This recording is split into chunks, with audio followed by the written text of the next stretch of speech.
Got it. Hello. Hello and welcome everyone here today again, Sunday. Good And morning. Good morning. yes, good morning. Thank you for reminding me, sir. Good morning to all the mourners people out there and also here on Zoom. I'm just including myself into this.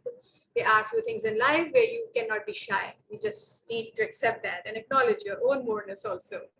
So I'm just including myself in it, not in any ego nonsense. No, just to be, because I'm feeling good to be included. Anyway, so we are going to have another exciting Sunday, and Sil is going to read chapter 2 of the Biella series. And as Sil has mentioned before, that this chapter has nothing to do with or completely different to the previous one, chapter 1. And this is going to be an unusual experience. So I'm going to read a title and the description of chapter 2, Nobleness, Nobility, Being Noble. 3 bullets point that right there. Nobleness, nobility, being noble. Chapter 2. That's the grand context that it's in, yes, of the Moreness project. Okay. Yes. So, and chapter 2, that infernal machine. Very interesting.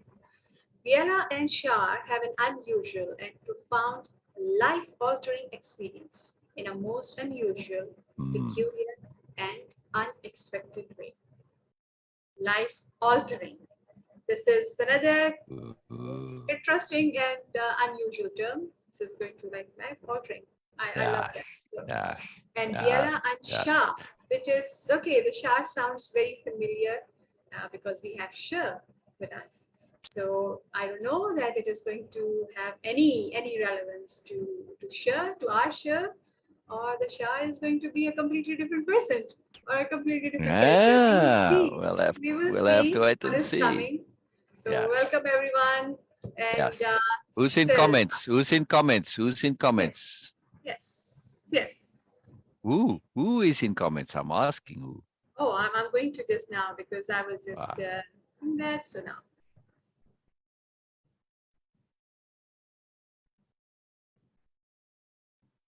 Well, so I can't see yet. I'm busy doing all the sharing, so I can't see yet.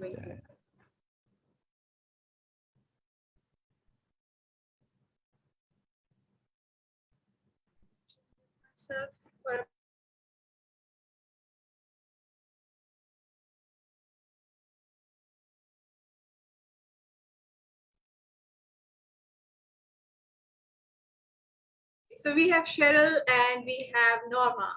Thank you, Norma. Thank you, Cheryl. Brilliant. Hello, Norma. I'm so thrilled you're here, Norma. Always good to have you here. Hello, Cheryl. I'm thrilled that you are here also. That is too wonderful. Fantastic. Oh, that makes me very happy. So we'll get going in a moment. Elizabeth, I know is coming. Do me a favor and tag Elizabeth, please. And well, I don't know if Ramsey can make it, but tag Ramsey also for me, please. Yes. I know Elizabeth said click going, so I just want to give her space to come because I know she's keen on this. I know she's very keen to know this one. So, and we'll just give it a bit more space for people to join. It's always tricky with the lives that, there's no easy way to do this. You sort of have to sit and wait. And then when it's the time, you refresh and hope the people are on time. And so it's always a bit tricky. So we have to just waffle a bit in the beginning to get things going. I don't mean to waffle, but I want to want to make an important point though. You said life altering and you drew attention to that, right? Yes. And I would hope that the first chapter is also life altering. I know for me particularly, and I do know for others, and I think I could say Bina is one of those others, and say, Janet is here too. Wonderful. Hello, Janet. Wonderful. I love it. I could say that this concept in the first chapter, that one concept of appropriateness, that this is a life-altering conception. And because when you really start to bring it into your life on a daily basis, like Biella urged the others, she was very fierce about it, right? Remember, she was like trying to impress it into them, which is a little unusual for somebody in that circumstance to do, just share mostly. But Biella has this fierceness and energy, and she cares a lot. And anyway, So but as she was recommending to say, take this concept of appropriateness and apply it, ask it in your every moment to moment interaction. Everything you do, right? It doesn't matter. Well, let's just say right now, I could say, what am I doing right now? All right. Well, I'm doing alive and all that, but I could go right down to detail. Am I sitting appropriately? Oh, is my posture good? Is my attitude in my posture good? And does this reflect that I'm relaxed, at ease, comfortable, eager, enthusiastic? See, all comes just from am I sitting? Because posture is both literal and figurative. Yes. See? So our attitude is reflected in our posture. So if you've got, whatever, yeah, so that's not appropriate. So see, there we go. Sit up straight, soul. Sit up straight. Well, it's just that if you want to project energy and connect energy and have energy, sitting up straight allows that energy to flow. I mean, I don't have to be all stiff about it, but if I'm like really slumped, I'm not going to be able to give the reading the appropriate energy and enthusiasm. So appropriateness is a fantastic thing. Fantastic, fantastic, fantastic. In this, right? That to take it to even our most detailed things now. Everything we do. Oh, sure, yeah, too. Wonderful, wonderful. This is most exciting. Jessica, where's Jessica? Will you tag Jessica for me, please? Yes, I did. All right, all right, all right. Wonderful, wonderful. You got everybody. You're on the ball. Yeah. You're on the ball, on the ball. Wonderful. Yeah, so Shar is saying that, okay, I just have got my, right now, I just got my first cup of coffee. I'm appropriate for Brilliant, now. brilliant, brilliant. So will you read the description again of what's coming for the new arrivals, or Okay. particularly Shar? Yes. Okay. So So listen up, Shar. Listen up. yes, nobleness, nobility, being noble. Chapter 2, The Infernal Machine. Biella and Shar have an unusual and profound life-altering experience in a most unusual, peculiar, and unexpected way. Shar, Wow. Shar, quite similar. I Wow. know the character will be Shar. not. Yes. Yeah, and it's that infernal machine, not the infernal machine. That infernal Okay. machine. There's an implication. Well, I mean, I know it sounds similar, but it is important in the context of Oh the yes. Yes. chapter. You'll see why it's that, not the. Yeah. Yeah. I Yes. don't want to give the story away. I always want to share, but yeah, I can't share. So we're going to see Shar, if Shar has any connection to Shar or not. I'm going to be Yes. most interested to hear Shar's opinion on this. Well, see, we're going to hear from Shar about Shar. Shar. So I say sure. I know. I say sure, not share. I just stuck in that. So share, and Shar. Yeah. Very interesting. We're gonna see. We're gonna see if this has any. You tell me as we go along. Share, Shar, sure. If you see any resemblance to the character Shah there at all. So Elizabeth's here. Brilliant, brilliant, brilliant. All right. All right. We'll get going then. Wonderful, Wow, Elizabeth. I'm look. glad you're here. Good morning. Good morning. Good morning. Good morning.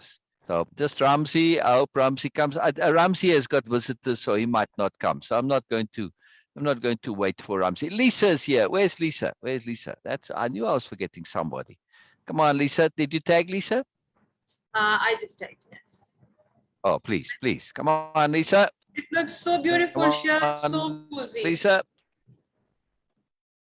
Oh, I love this. I love that you're sharing this.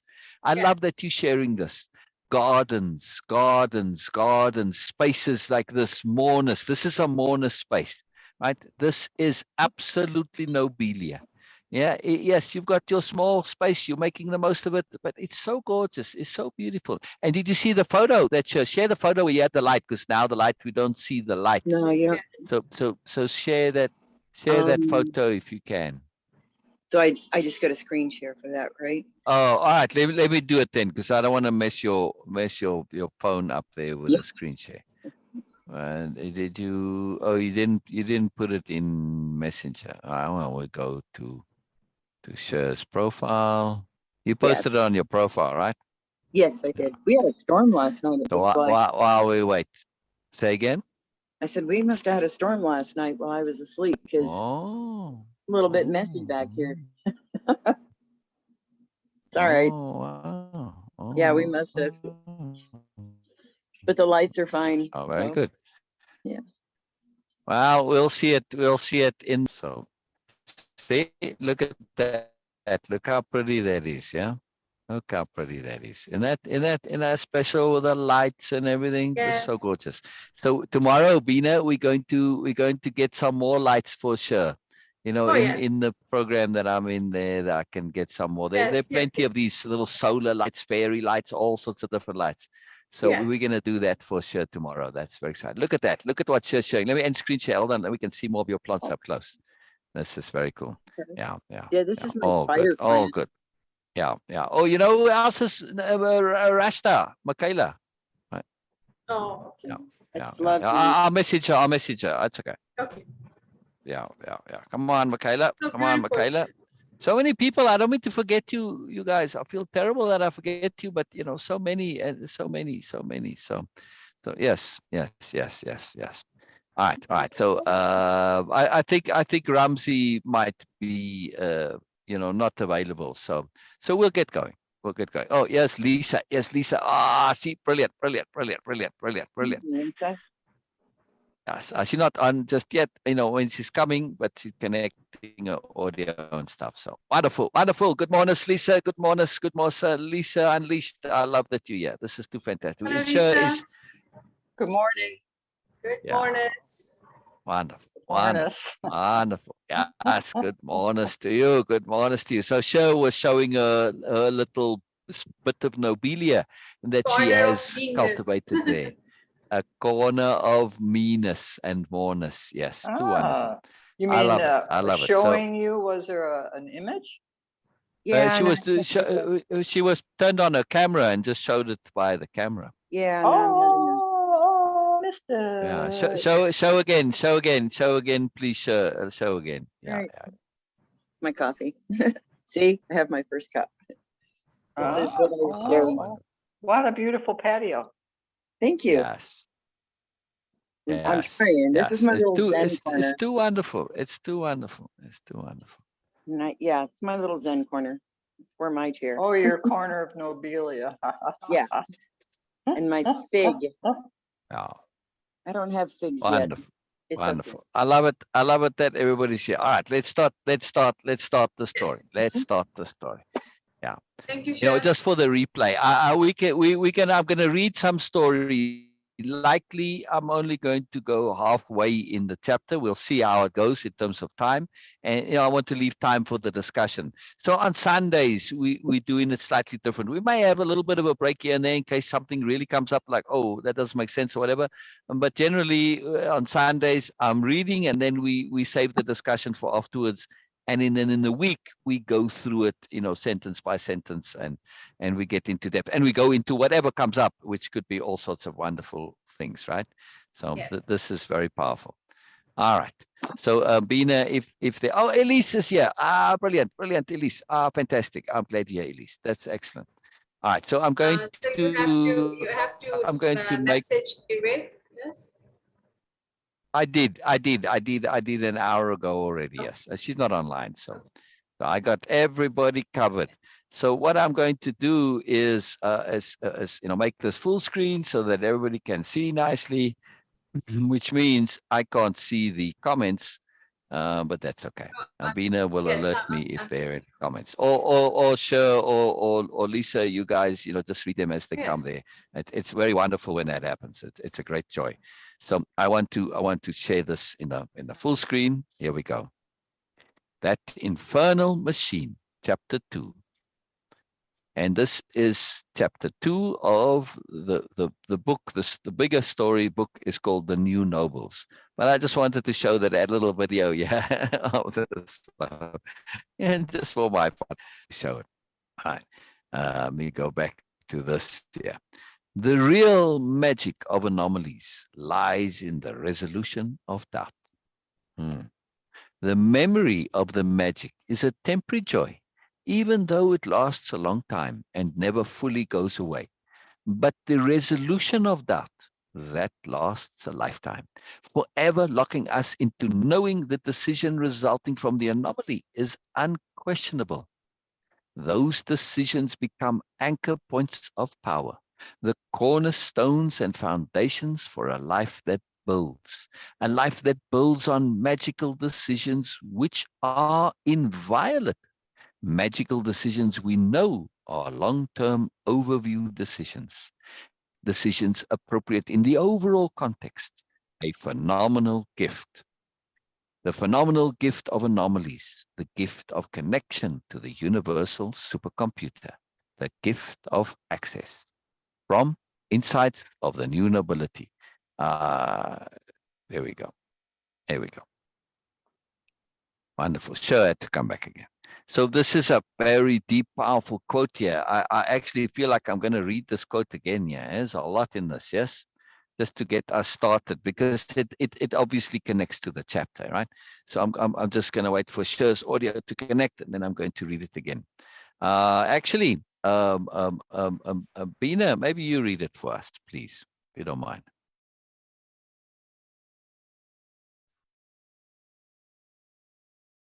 All right, Lisa, then, just next on my screen, or Sher, any one of you. Bina's still muted. I'm having trouble on my live. I've got reverb here Oh. because I'm still having trouble turning off Gotcha. the Facebook thing. Sorry, Oh, I'm gonna. oh. There she is. Yes. Okay. So to turn off the volume on the Facebook, you sometimes have to move your cursor a little bit, or maybe your window's too low down, and the volume is just kind of cut off at the bottom of the screen. So Well, it's my Sher, phone too, so yeah. oh, it's on the phone. Oh, I see. Okay. I don't know how to do it on the phone. I don't use the phone. All right, sure. Since you came now, you lost. Yep. Well, there you go. Please, if you don't mind reading this for us. What, the whole thing? Yeah, the whole quote. Okay. Yeah. All right. The real magic of anomalies lies in the resolution of doubt. The memory of magic is a temporary joy, even though it lasts a long time and never fully goes away. But the resolution of doubt, that lasts a lifetime. Forever locking us into knowing the decision resulting from the anomaly is unquestionable. These decisions become anchor points of power, the cornerstones and foundation for a life that builds on magical decisions which are inviolate. Magical decisions we know are long-term overview decisions, decisions appropriate in the overall context. A phenomenal gift, the phenomenal gift of anomalies, the gift of connection to the universal supercomputer, the gift of access from Insights of the New Nobility. Oh, that was just a joy to hear. When I was reading it, yes, this is a powerful quote. But when I was hearing it, I could connect to it even more. Wonderful. All right, so this sets up this whole chapter, obviously, right? It sets it up. All right, let's. So we have Resolution of doubt. Ryan and Janelle, and they both are excellent. yes. Good morning. So this is Good morning, Ryan. Good morning, Janelle. You're just in time. I'm about to start reading the chapter. So perfect. So brilliant that you guys are here. I love it. All right, chapter 2, that infernal machine. Biella, still deep in thought from the discussion on appropriateness, took a stroll through the gardens, providing space for her thoughts to permeate. But Shar, a quietly adventurous girl, gifted with an exquisite sense of comprehension beyond words, approached her. Biella, she started somewhat shyly. Instantly, she had Biela's full attention. Yes, Biella decided to take a chance, sensing the need to prod ever so slightly. It was not something she did lightly, too many assumptions, but occasionally pushing boundaries was needed. Hmm, hmm. You wanted to ask me about where the boundaries of appropriateness are. Shah, uh, was all Shah could manage. Inside her head, a different story altogether. Her mind roiled. She was aghast, confused. That's not at all what I had wanted to say, she thought. What I actually, uh, how could Biella have been so utterly and completely wrong, she wondered. This was Biella. No, something didn't add up here. But she began again. I don't know what to say, said Shah, an expression of that pretty much says it all on her face. How do you mean, Shah? Biella asked. They were strolling now along one of the numerous paths through the extensive gardens. Strolling, Biella knew, an excellent mechanism for removing the awkwardness of pauses in conversation. When strolling, one could say as little or as much whenever one wanted. Sorry Biella to loved interrupt you, that Sil. things could flow as they came. Yeah, that's cool. Just let Yes, me get the end slide. no, still, the slide has not moved for me and not on Facebook. No, Oh, wow. Oh, Yes, okay. Okay. My screen sharing is paused for some reason. That's why. yes, Oh, hmm. Well, let's just stop and start again. All right. yes, please. Okay. Thank you. Thank you. So let's go back to the previous slide. You saw this one with the grass. Yeah. Yes, Okay. Just, yes. these, right. No, this one The was not okay. With the face, okay. yes. All right. So then the next one is just all grass. And then we get to this was the path that they're strolling on, right? there you go. At least, these aren't exact, these are representations. So you'll see that in another slide, we'll have a different garden. It's the abstract of what I'm representing, not specific. So they on a path, something similar to this potentially, right? We don't know.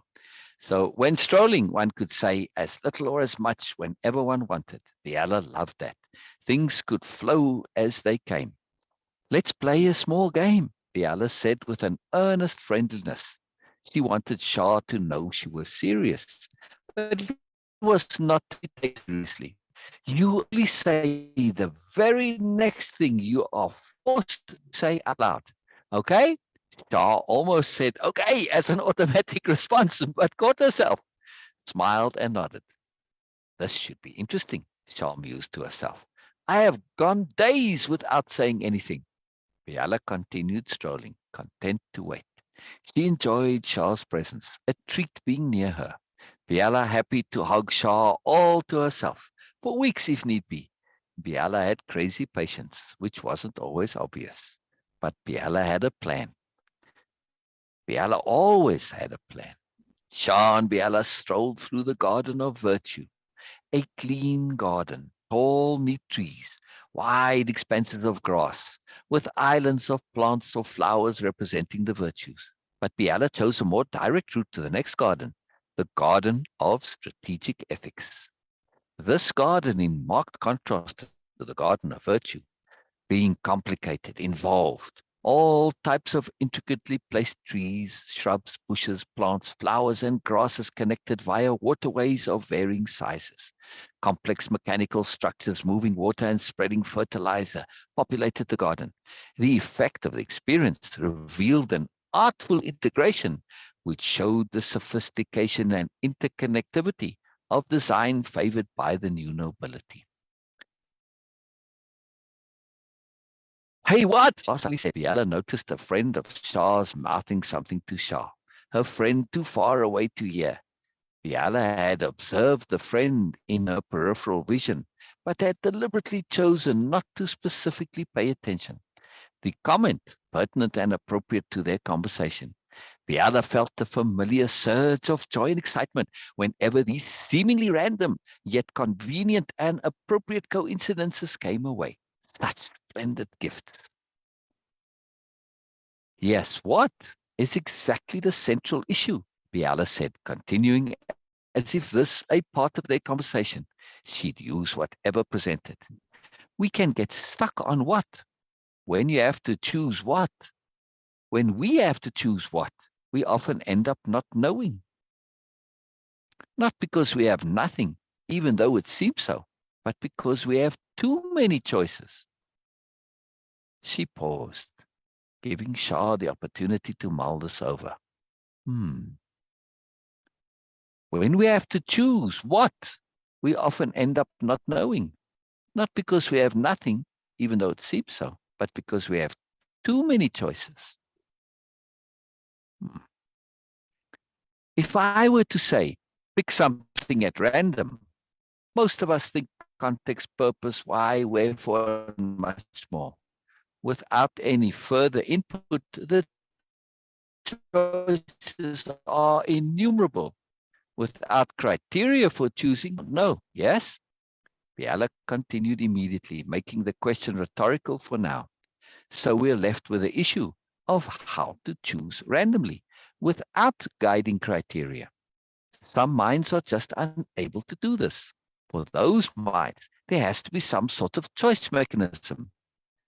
Finding a way to resolve this problem is very important.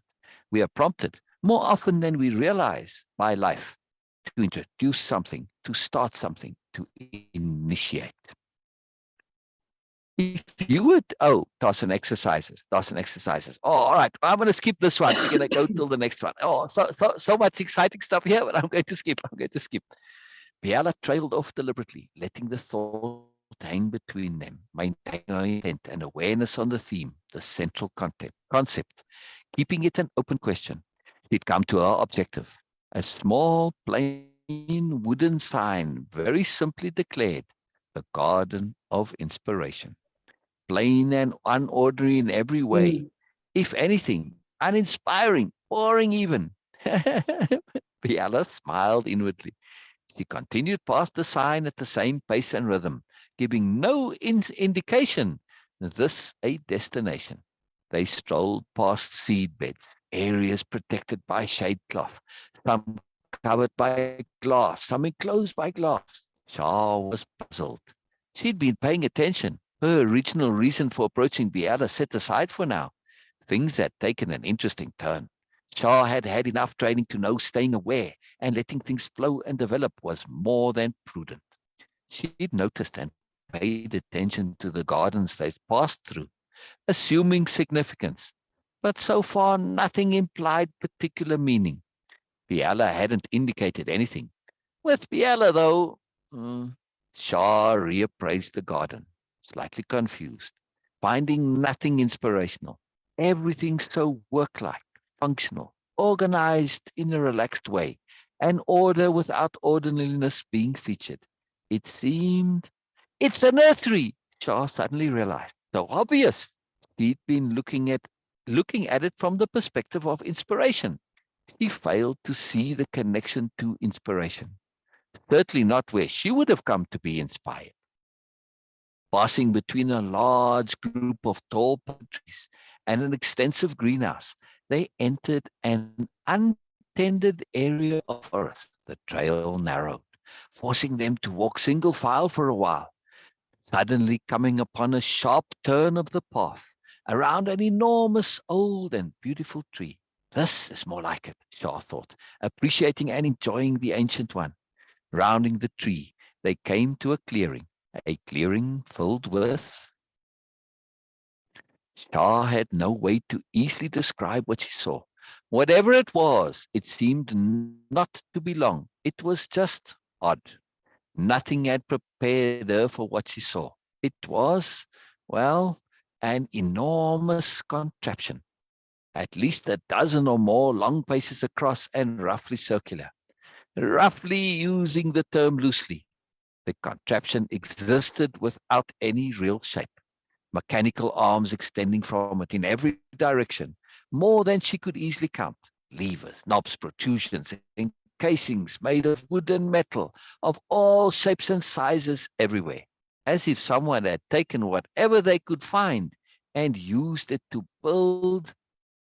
Shaw realized purpose infused the thing. It wasn't just a random collection of bric-a-brac or a crazy sculpture. No, There was an intelligence to the way everything fit together. Certainly a machine of sorts. Shar noticed movement, subtle, but definitely there. She hadn't noticed it before. The machine expanded and contracted slowly. It was trying to fit its parts in more comfortably, but not really succeeding. A timing to it, almost like a steady breathing. Mm. Shah had stopped at the edge of the clearing to take in this thoroughly unexpected sight. But Biella had continued strolling as if nothing was amiss, and was now coming up to the machine. Shah scurried to catch up. As she came closer, she noticed a sign. Strange, she had not seen it before. Quite prominent, it read. The Instant Machine of Beauty Creation. A most curious name, Shah thought. Machine to create beauty, and instantly. On the other side of the sign, appeared a large red button which said, Start here. As Shah noticed the button, Biella stretched out a flat palm, indicating, Go ahead. Well, why not? Shah thought, curious to see what the machine was all about. She pushed the button. All manner of things immediately started happening. An enormous wheezing could be heard, as if the machine was gathering great quantities of needed air. Levers moved, mechanical arms extended and retracted. Unknown things whirred and popped. Shah jumped back a step, startled by the unexpected commotion. An opening appeared, followed by a sign held by one of the mechanical arms, a sign like protesters used to use. The sign read, Insert input here. What input? Shah almost said aloud. The mechanical arm shook the sign with what appeared to be a slight impatience. Shah noticed a large table off to the side with an array of objects on it. She stepped closer, examining the common household items.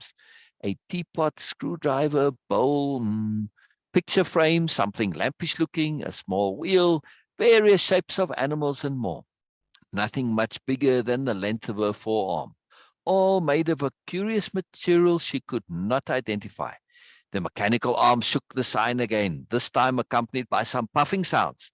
Come, come, it seemed to say. Were these the input? She could see nothing else.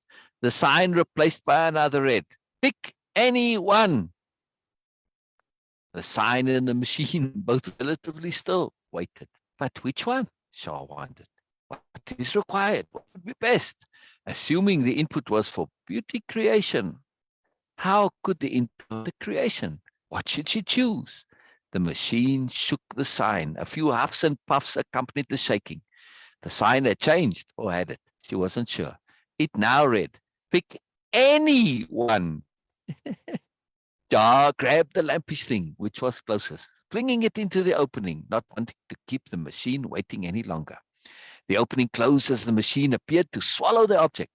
The entire machine seemingly in motion now.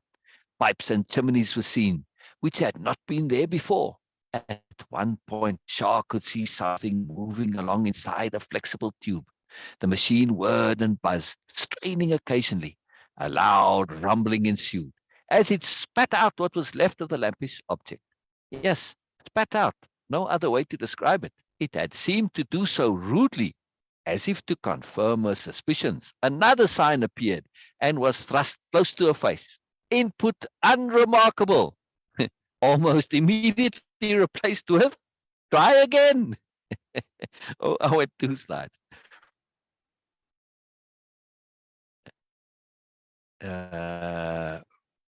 Try again. Unremarkable. Ha! All objects were unremarkable, Shah thought, glowering slightly at the machine. It had said any. Since it had said any would have to do. She grabbed the next nearest object, a screwdriver, placing it in the opening. A bit more politely this time. The aperture closed. Nothing happened compared to the first time.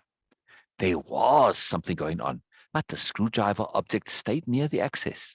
Delicate movements ensued. Was the machine considering her input?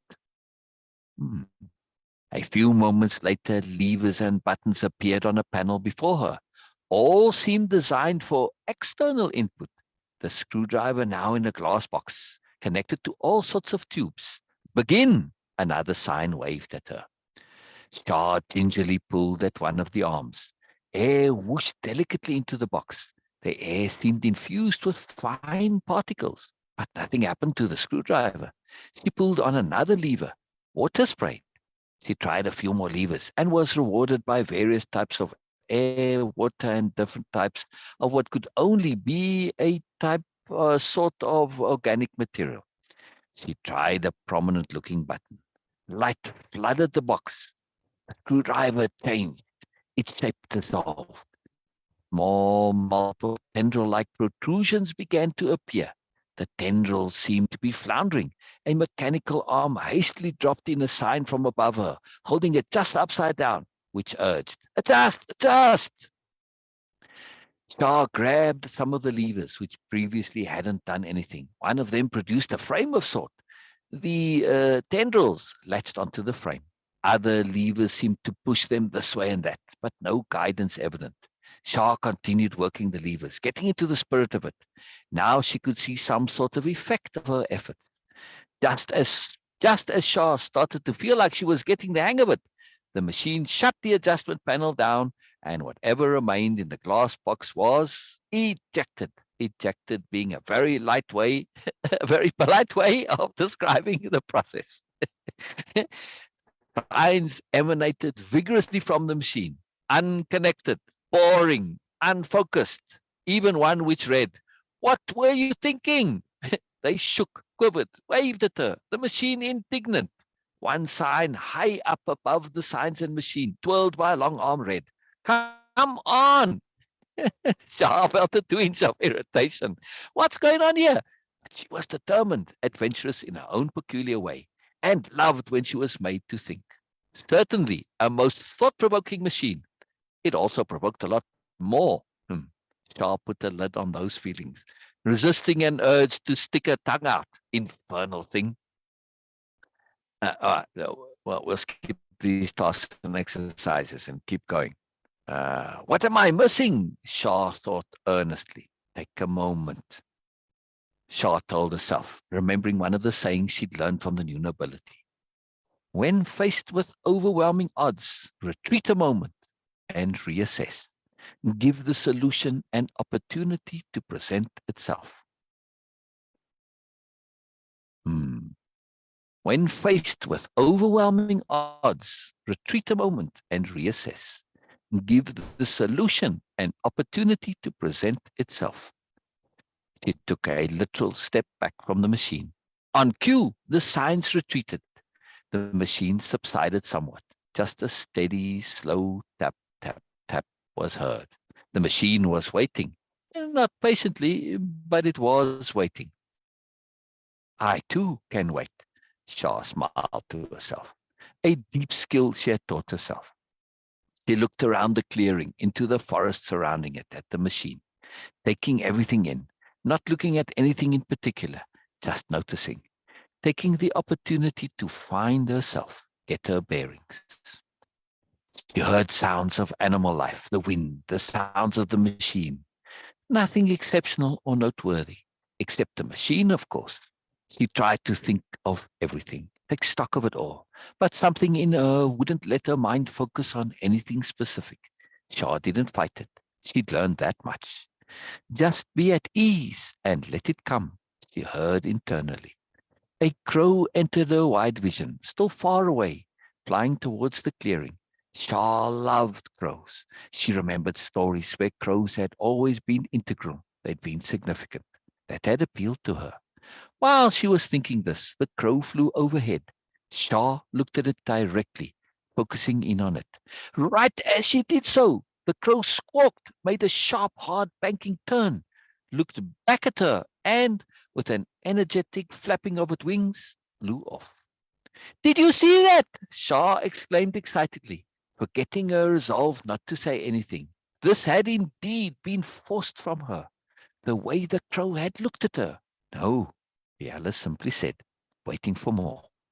The crow, it looked back at me as it turned away, didn't you see? Shah had noticed Biella looking up at the crow when it had cawed. No, not cawed. It had been a squawk, like it had responded to her focused attention on it. No, Shar, that was just for you. Before Shar could protest or elaborate further, she wanted to explain, but the machine had other ideas apparently. It came alive, perhaps invigorated by Shar's energy. Arms moved, retracting and shifting, the machine changing shape and size. Now slightly smaller in actual dimension, but seemed much more so because it was somehow neater, more organized. Just when Shah thought the machine was improving, it slapped two signs together right in front of her, presented them for inspection, right in her face. Input, and now they read. They didn't wait more than half a second and started to shepherd Shah towards the table, ushering her along with the flat sides in the most appropriate way. Inappropriate way. She actually felt a slight smack or two on her backside. At the table, 6 signs waited, impatient and excited. Pick, pick, pick, they all read. Shah had no time to think or object to the rude manner of the signs prodding her. She reached deeper across the table, her hand almost instinctually going towards one of the animal shapes. As soon as her hand closed on it, the signs shifted to pushing her towards an opening. The 6 danced in chorus, now displaying in, in, in. Shah barely had time to notice the object was in the shape of a bird. Levers appeared just where her hand was, inviting her to pull on them. Shah did so, seeing they affected the shape of the wing. She pulled and pushed. Full attention on what happened, adjusting accordingly. The wing started to take form. It responded, conforming now to the image in her mind's eye of the extended wing of the crow as it had banked away. But the eye and the way the head had been turned, just so. A smaller set of leaves appeared. Shah used both hands now, not thinking about what she was doing, refusing to lose her vision of the head, of the turned head that looked her in the eye, and that look in the eye, refusing to let her vision of the turned head and that look in the eye. The machine actively helped, suggesting levers and knobs with alacrity. Squeals and gurgles accompanied new adjustments. Shah paid them no mind, not wanting to disconnect from her inspiration, even for an instant. She twisted and turned, pulled and pushed. Sometimes the adjustment shaped away from her goal, sometimes closer. Pure trial and error. Shah never quite sure what the effect was going to be. Whatever happened, she simply reacted and adjusted accordingly. The wing as she wanted it now, the head and eye connected to it, just right. Shah closed her eyes, recalling that look from her crow now. She saw it clearly. Her hands worked the levers and knobs by themselves now, helped along more than ever by the machine. She lost herself to the vision of her crow. Shah felt, hmm. Shah felt a gentle hand on her shoulder. Now aware she'd been standing still for a while, breathing deeply from all the excitement. Look, Biella said. Shah realized her eyes were still closed. She looked. Her stare fell immediately upon her creation. So beautiful. It was exquisite. Shah had never seen anything so incredible in all her life. She'd created a sculpture of a crow's wing and head. She'd captured the turn of that head and the look in that eye perfectly. She stared, delighted. The machine purred, a huge shaking purr, like it was laughing, the purring and purring at the same time. See, a dozen signs proclaimed cheerfully. The machine was having a mini party, quite taken with itself by all appearances, as if it had been the machine's doing all along. A huge sign appeared, held aloft by 10 or more mechanical arms. You got it now? The sign asked. Shah nodded before she realized she had. No sooner had she finished nodding when the sign enveloped into itself and disappeared. All the outstanding levers and arms retracted. The glass box with her creation of beauty eased close to her, inviting a closer inspection, showcasing her magnificent sculpture. I was about to reach for the box in an attempt to retrieve it when the machine let out a sharp, wild sound, and with that, the sculpture exploded. All that remained, a thick soup of shapeless matter. Shar didn't even have time to react. So surprised was she at this calamity. A tiny sign flashed into view off to the side, where only she could see it. It is for you alone, all it said. Shar took this in, grabbing at any sense with her mind and being. She needed something to fill the void created by the obliteration of her beautiful creation. She would remember it, she vowed. No matter her vision was physically no more, it existed in her mind, in her heart, in her soul. The shock of that sudden turnaround galvanized her emotions, sharpening the remembrance, locking it in for all time. She would never forget now. A shy sign appeared tentatively near a very battered panel. It read, "Kick here." Shah didn't hesitate to oblige, adding a few extra for good measure. "Infernal machine," she growled, but a huge grin replaced the growl before she even realized. Biella was laughing so hard she was almost choking. Not making fun, Shah realized. Simply laughter of pure joy. The joy of a shared experience. The joy of a great gift. You too? Biella nodded, wiping away some laughter tears. She smiled an enormous warmth at Shah, hugging her fiercely, whispering, "Never forget the magic. Never forget the magic." There's magic out there beyond the more, from Reflections on the Perfection of Now. Biella and Shar relaxed in the garden of reflection, cut delicately into a high, steep part of the mountain, carefully featuring many small areas and spaces, private, secluded, peaceful, and intimate remoteness to these special areas. They looked down on a river running through a narrow gorge. The items were seeds, Shah asked. Biella just nodded. But how? Why was it so? Where did? Sharp kept jumping to something new she wanted to know. The thrill and excitement of the entire affair filled her with delicious energy. No one knows exactly how the machine got to be there, or how it works, or why it behaves the way it does. Biella smiled fondly. It's not even in the same place all the time. It just is what it is. She chuckled. Everyone who's had its experience simply calls it the infernal machine. But what was the key issue? The real lesson? Biella gently asked. Shah frowned slightly. Rain had fallen earlier, droplets still clinging to the branches of the leaves, dropping steadily, catching light as they did. Brief, brilliant flashes. And the smell, that smell of fresh earth, the smell of the essence of goodness. More drops fell, more drops flashed. What was the garden it was in? Biella prompted. It's vision. Shah jumped at the realization. She'd completely forgotten the garden had been so uninspiring. And before that, Biella asked, "You'd asked me." Shah's face changed. Everything falling into place now. I'd been stuck. Too many options, too many doubts, too much agonizing over what would be the best or what was required. No, what I thought would be expected.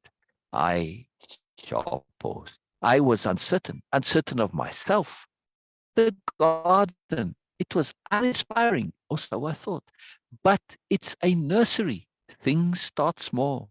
Seeds need to be nurtured. The inspiration is just a seed, not the whole thing all at once. Mostly it doesn't matter what we start with. It depends on how we tend it, water it, feed it, care for it, shape it, and adjust it.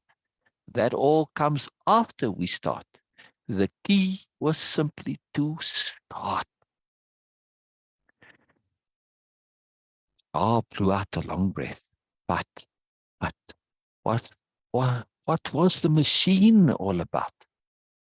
Intent, Biella said, surprising Shah. She had a decent idea about the machine. This took it deeper. She thought about it. Inspiration can be anything at all, Biella continued. It doesn't really matter, yes? It's what's done afterwards that matters. We can enhance the process via intent. Yes, I can see that.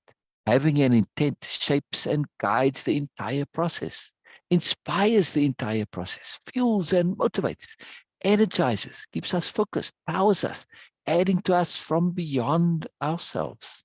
Adding to us from beyond ourselves. Shar was overwhelmed by the realization, the power of it, the power of intent. But she looked imploringly at Biella. But what if we don't have any intent? Biella said for her. That was the purpose of the machine, she said, emphasizing that. If we don't have an intent, we just have to wait. It was almost a shout from Shar. We just have to wait and pay attention. Wait with peace and with joy. Her awareness shaped into value. What excited her the most was she now had a tool, something she could use, something which would help her break those deadlocks of choice and more. She felt the possibilities inherent in that awareness. But this was a roller coaster. But how often do we get that special inspiration like your crow? Biella finished for her. Shifting closer, she put her arm tenderly around Shar, as if preparing her for bad news. She leaned in a bit closer. All the time! She half shouted into Shar's ear, followed by loud laughter. Shar was surprised, shocked, the tea so unexpected. Biella enjoyed the joke. Sorry, she said. I couldn't resist. You were so prepared for the worst. If anything, that machine should have taught you not to have any expectations. Yeah, and guess I deserve that, Shah said, a touch ruefully. And really, those special occurrences do happen all the time. We simply need to learn to tune in. They are connected to the greater flow of things. They are especially connected to the thread of ourselves. We need to learn and pay attention to what is going on inside of us and to what is going on in the larger outside of us. Shah looked into Biella's face and eyes at the use of that odd phrasing. But Biella had not misspoken. We are so much more than we're aware of, Biella said. We have to make peace with that knowing, accepting we can only know small parts of our larger self at any one time. It's as if our awareness is a spotlight shining into that darkness. We can widen that beam considerably, but it's still only a fraction. Biella turned to face Shah, looking deeply into her eyes. Those occurrences, those happenstances, those anomalies, they're how we communicate with ourselves and with the world. But it's more than that. They are gifts of power from ourselves to ourselves. It's how we set up and establish intent. We simply have to wait and watch with awareness. Shah closed her eyes, taking it all in. Biella gently kissed her on the forehead. Now, Biella said, what was it you'd wanted to ask me? Biella never forgot relevant points. Nothing really, Shah said sheepishly. I just wanted to tell you I like the way you walk. Their joyous laughter roused amused crows from the tree. Yeah. The end, the end, the end. Their joyous laughter roused amused crows from the trees. All right.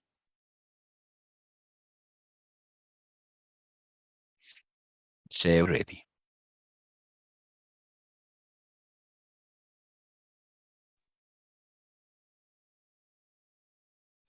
Good morning, Janelle. You left Good me kind of morning. Good morning. speechless.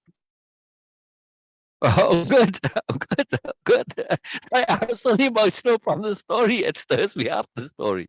No, It stirs me up. I'm waiting for all these machines and levers and everything to pop out from the screen at any minute. So I'm not quite sure Yeah, what to it expect touches next. me.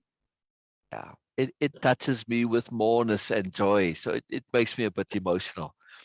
It's a big story. It's a big story for me, at least. So It yeah, I'm is. glad that left you speechless. That's good. That's good. That's good. That's good. That's very. It makes me very happy to hear. It did not leave me Because without it just question. means I'm not the only one touched by the story. I don't know. Oh, good. What was the question? Let's hear. Let's hear. Let's Oh, hear. no, no, Let's no. hear. I got a Let's hear. ton of Oh, questions, but Enormous not just says, one. "Wow, thank you." Oh, my pleasure. Oh, let's hear them all. Let's hear them all. Thank you, Norma. Thank you, oh, Norma. Bina, are you awake? My Go ahead, sir. Go ahead. We'll hear from Bina in a moment. Yes. okay, Bina so looked like she was also a little bit like, the machine that sort Yes. of like, Yes. it I was. scrambles your It brain a was bit. like It that. scrambles your brain. Yes, Yeah. because Let's hear Sher's questions. Oh. well, no, I can't even call them questions. They're kind of more thoughts, more statements, because Oh, what I good, thought, good, good, good. Yeah. where I thought the story was going, an expectation. So where I thought it was going, it didn't go there. And then, Where did you think it was gonna go? Where did you think it was gonna go? well, that there was going to be that. Okay, I didn't expect the sculpture to explode. Yes. Yes. I didn't expect the machine was almost kind of impertinent, almost as if it had It's a rude. soul. It's rude. It's just flat out rude machine. Well, yeah, I'm just trying to be nice. I would have Yeah. kicked it. But Yes, a few extra for good measure. but Go there, ahead, go so ahead. it just seemed like it kept teasing her and kind of taunting her and poking at Shar. Mm. And obviously Biella had already experienced this. And then when Yes. you discover that no, it's never in the same place, very long. I think Yeah. that it goes to the place where the Yeah. person needs it to be. Okay, that's kind of cool. Exactly. But then I got to Exactly. thinking, making these connections of, okay, to self-doubt.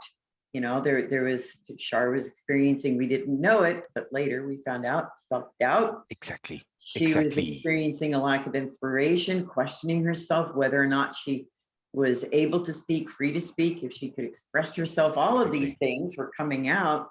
And then she created this beautiful sculpture, but it was just for her. Now she's forced to remember it.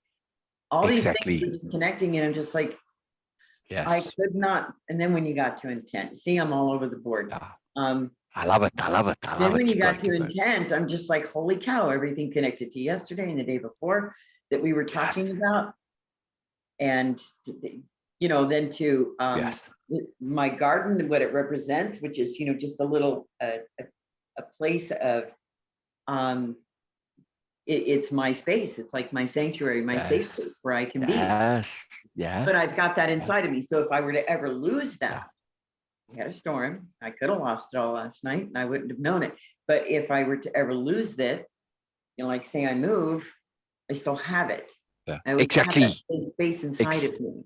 Exactly. It's in you. So it doesn't matter what's outside of me. I've always got whatever I need inside. Exactly. And I have to trust that. See, go back to trust. Yes. The Yes. end. Capital E, trust. Wow. Fantastic show. Yeah. Fantastic. So from a story, let me hear from Lisa and Ina first here. I have lots of questions for you guys. Hang on, let me read Elizabeth real quickly. Beautiful reading, sure, pure joy. Oh, thank you. I enjoyed reading that. Elizabeth says, I have met that blasted machine. I am too slow for it also. The point for me is don't get stuck on trying to figure out what the machine is or where it comes from. Just learn how to make value for yourself from using, from using it. Life is collaboratively magical beyond comprehension. Absolutely.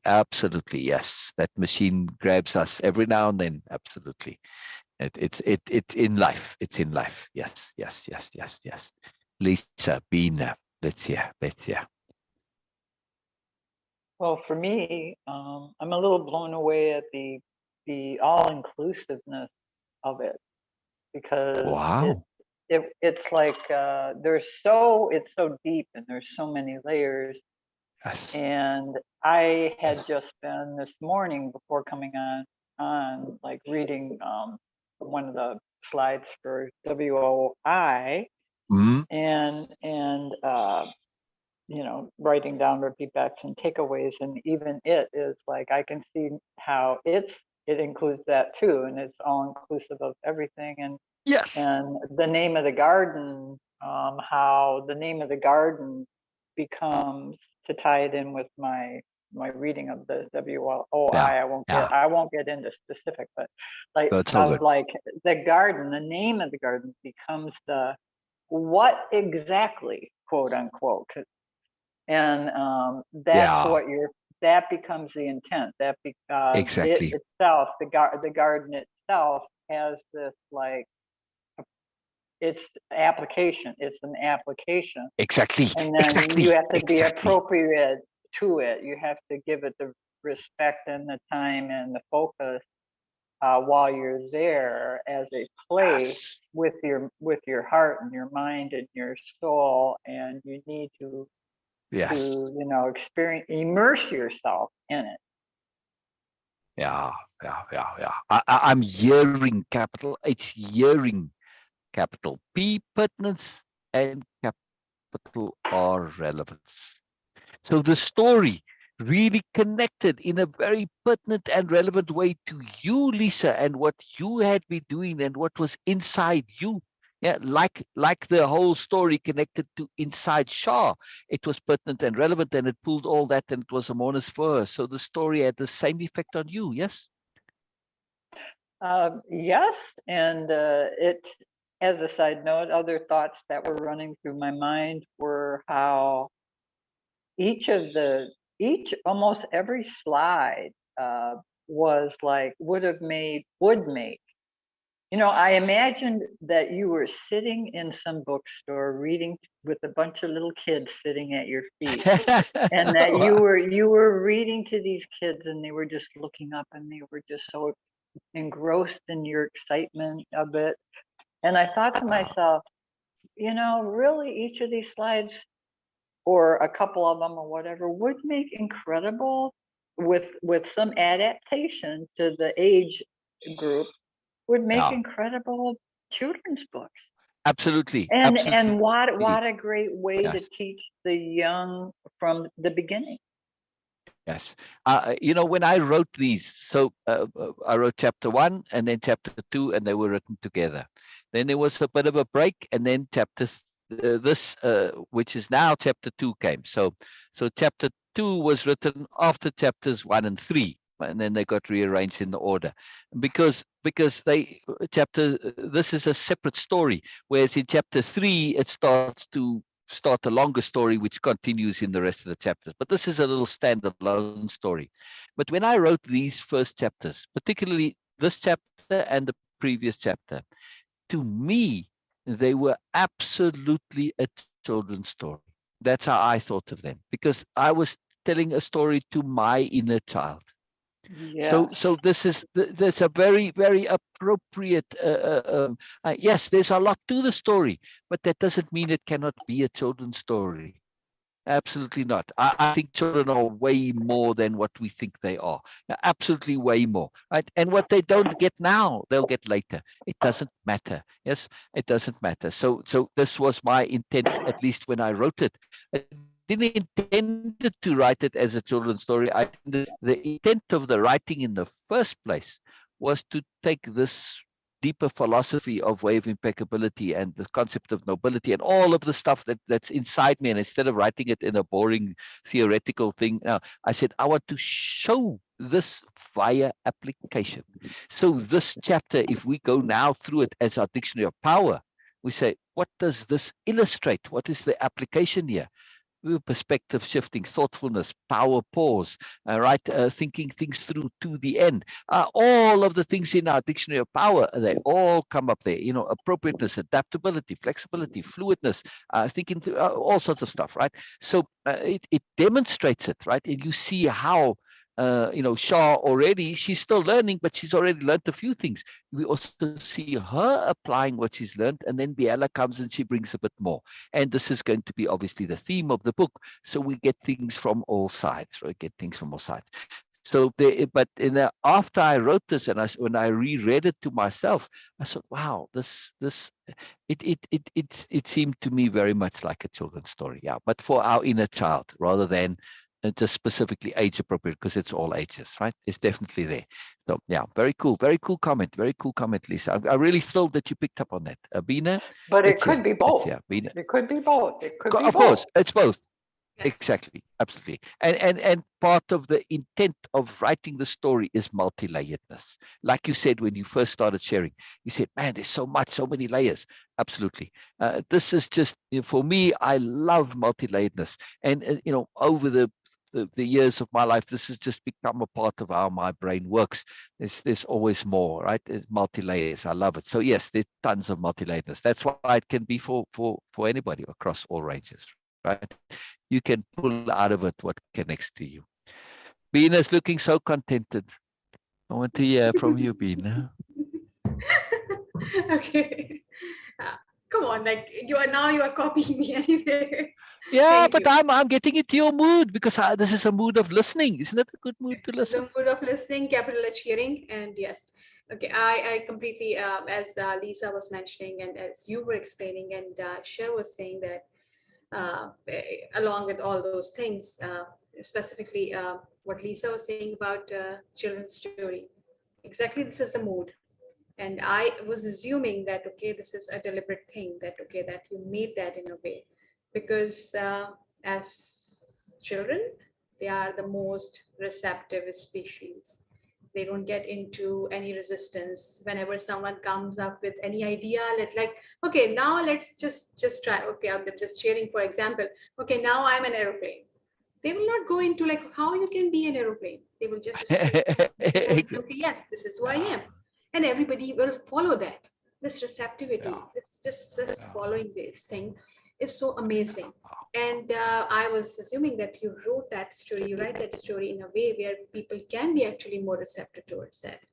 Yeah. Because once we get into the mindset where we expect more, or we don't get like, okay, I'm not going to resist, just let it be. And then this is what receptivity is, and this is what childlike mindset is.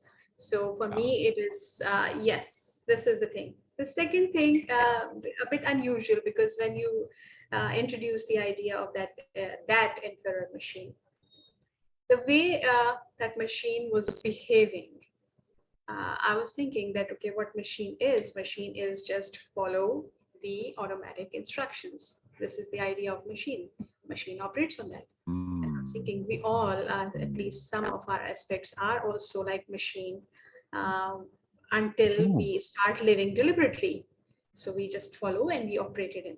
And every aspect which operates like a machine behaves in that certain way. No, okay. Defaults, in other words. Exactly. So that was, I was thinking like, okay, yeah, that now this behavior makes sense, because if we look at our own selves, and wherever in our life, in which aspect of life, we are accepting all the shirts, or just following the routine, not being deliberate, not considering change and adapting. In that aspect, we are also machine. And Yes. now we can look Wow, at Bina. ourselves. Now we can look at ourselves that, okay, how many parts or how many aspect of myself are working and behaving like a machine.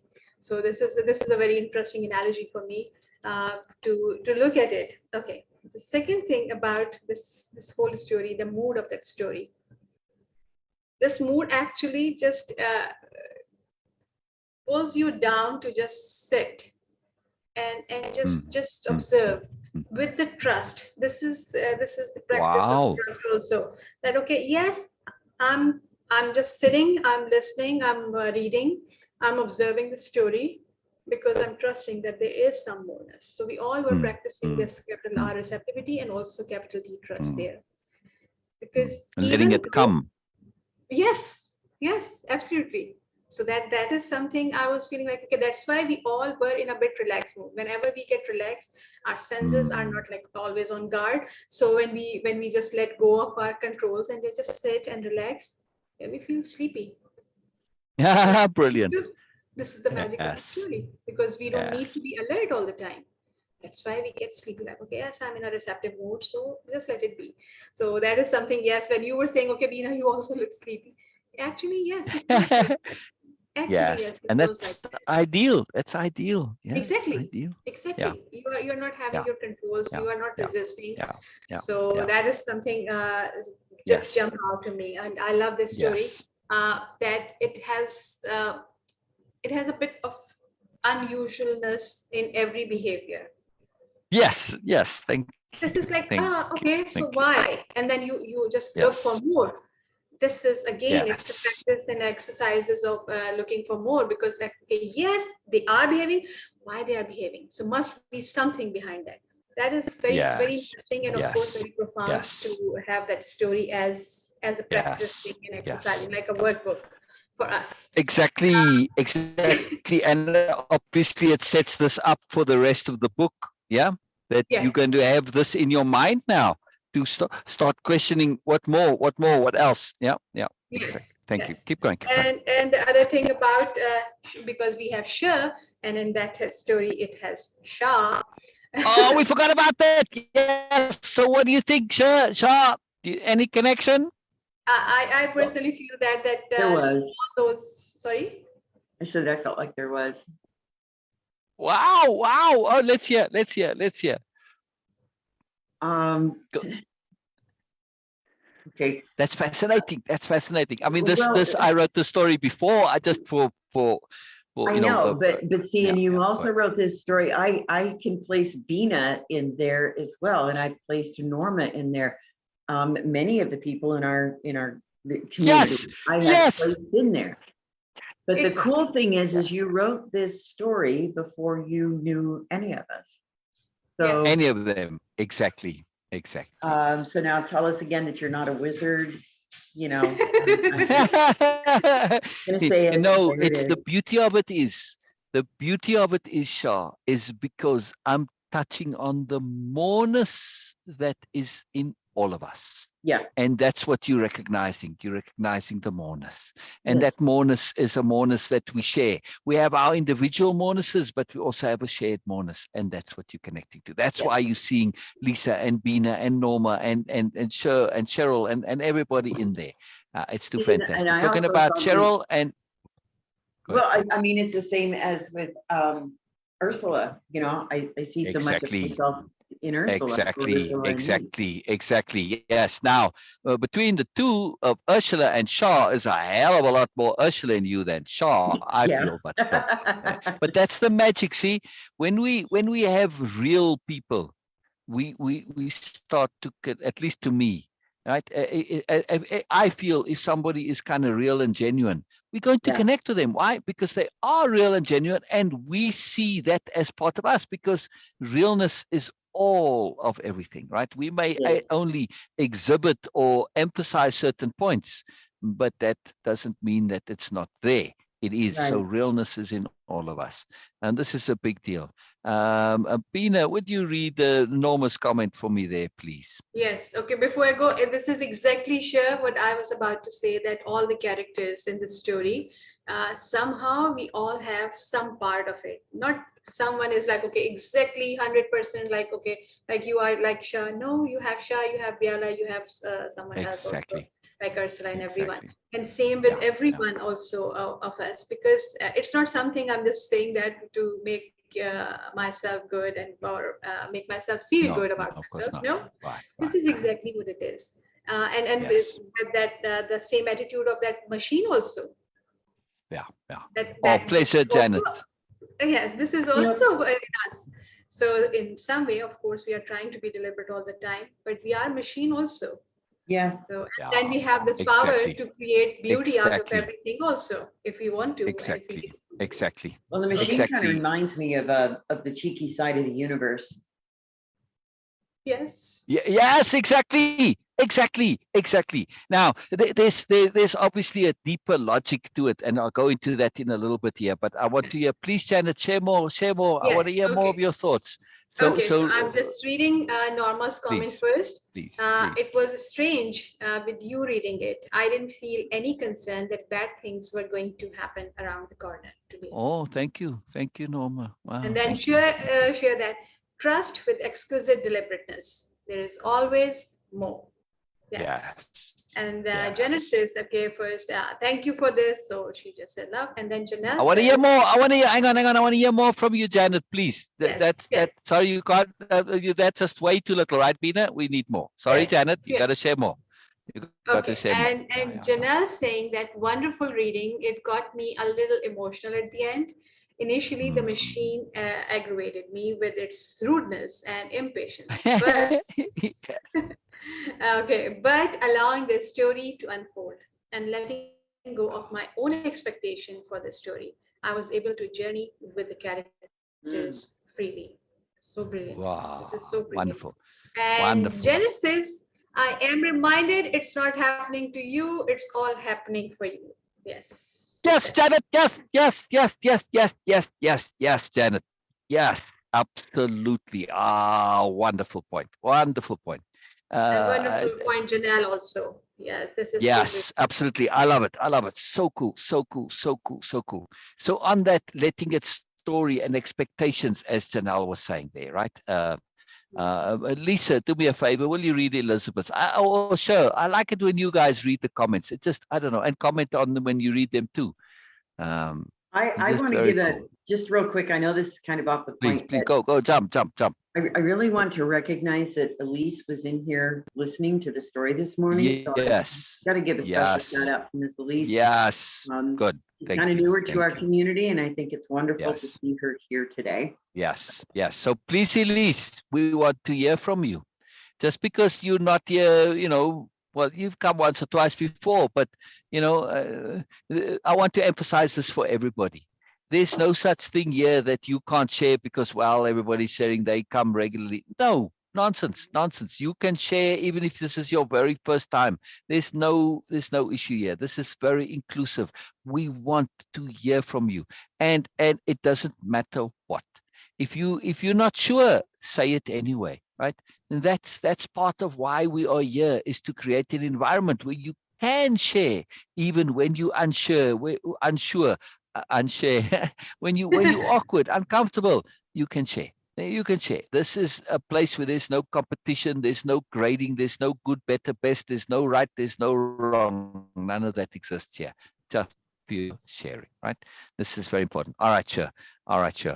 Lisa, if you're still with us, if you wouldn't mind reading Elizabeth's comment there, please. I love it when you guys read the comments. It's really cool. I'm here, but I'm unable to see the comments. So someone else will have to read. Okay. Sure, it's coming back. So let me read that.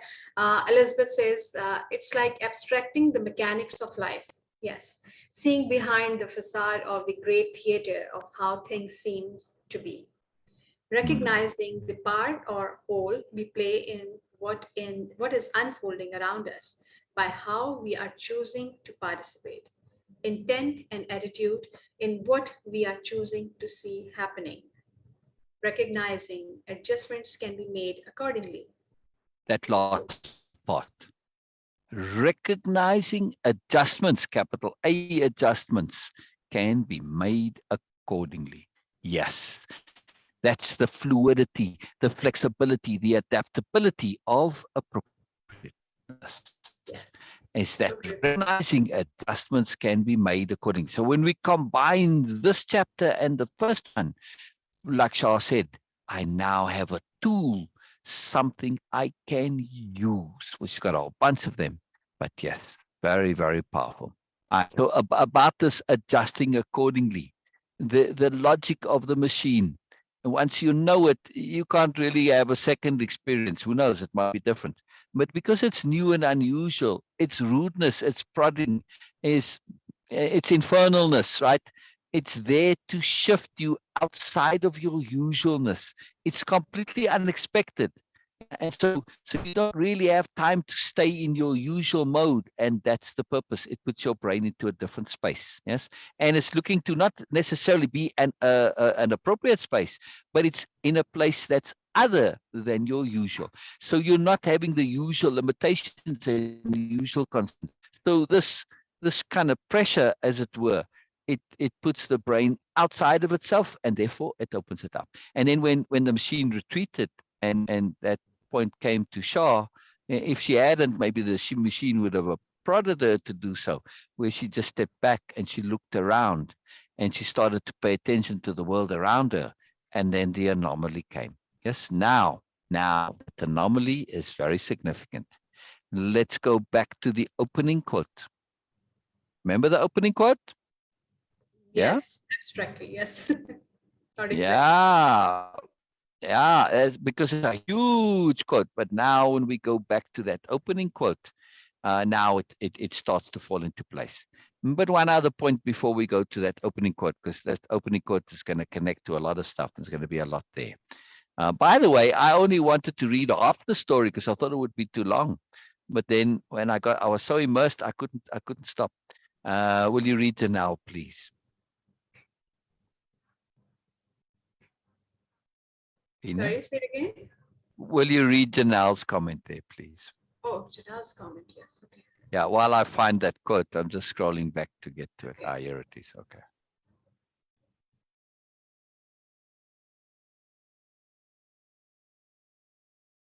What happened? Did Bina drop off? Oh, all right, I'll read. And Janelle says, my takeaway is that the tangible things in life are what we usually focus on.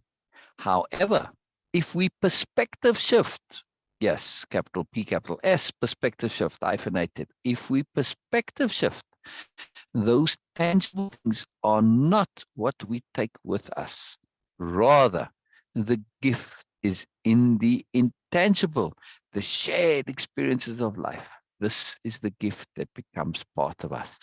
It molds us into moreness and changes our perceptions of who we are. The abundant joy is in experiencing who we were and experiencing ourselves blossoming into moreness. Wasn't that nice? Beautiful. That But was it is. It's fantastic. it's the process, isn't it? Exactly. And now the point I wanted to mention before we go back to that quote. Why the sort of most unexpected thing in the whole story there is when the machine explodes her creation. Hey, hello, sir. Hello, CJ. Hello. When the machine explodes the creation, you're like, what, like, why, right? For emphasis. If she had kept that, it would probably fade over time. She puts it on the shelf or the mantelpiece or whatever. And yes, it's profound. But that shock because of what emphasis does to the brain. You know, when we remember traumatic things in our lives or profound things, we remember every detail. Everybody remembers where they were. Yeah. But so now this is never, ever going to fade. It's hardwired into a brain because of that unexpected emphasis via the shock. Yeah. In no way she can forget this ever. And it will always be with her because it's not a material thing. It is inside. It's an abstract. It's a moreness that she carries with her. So yes, absolutely beautiful takeaway there, Janelle. Wonderful. Where's Ryan? I want to hear from Ryan too. Come, Ryan. Shake a leg there, Ryan. Let's hear from you, mate. Let's hear from you. I love hearing from you, Ryan. It's very important. I of the chapter. I like doing that. It's very powerful. All right. So does that make sense what I was saying about the emphasis before we move to the quote?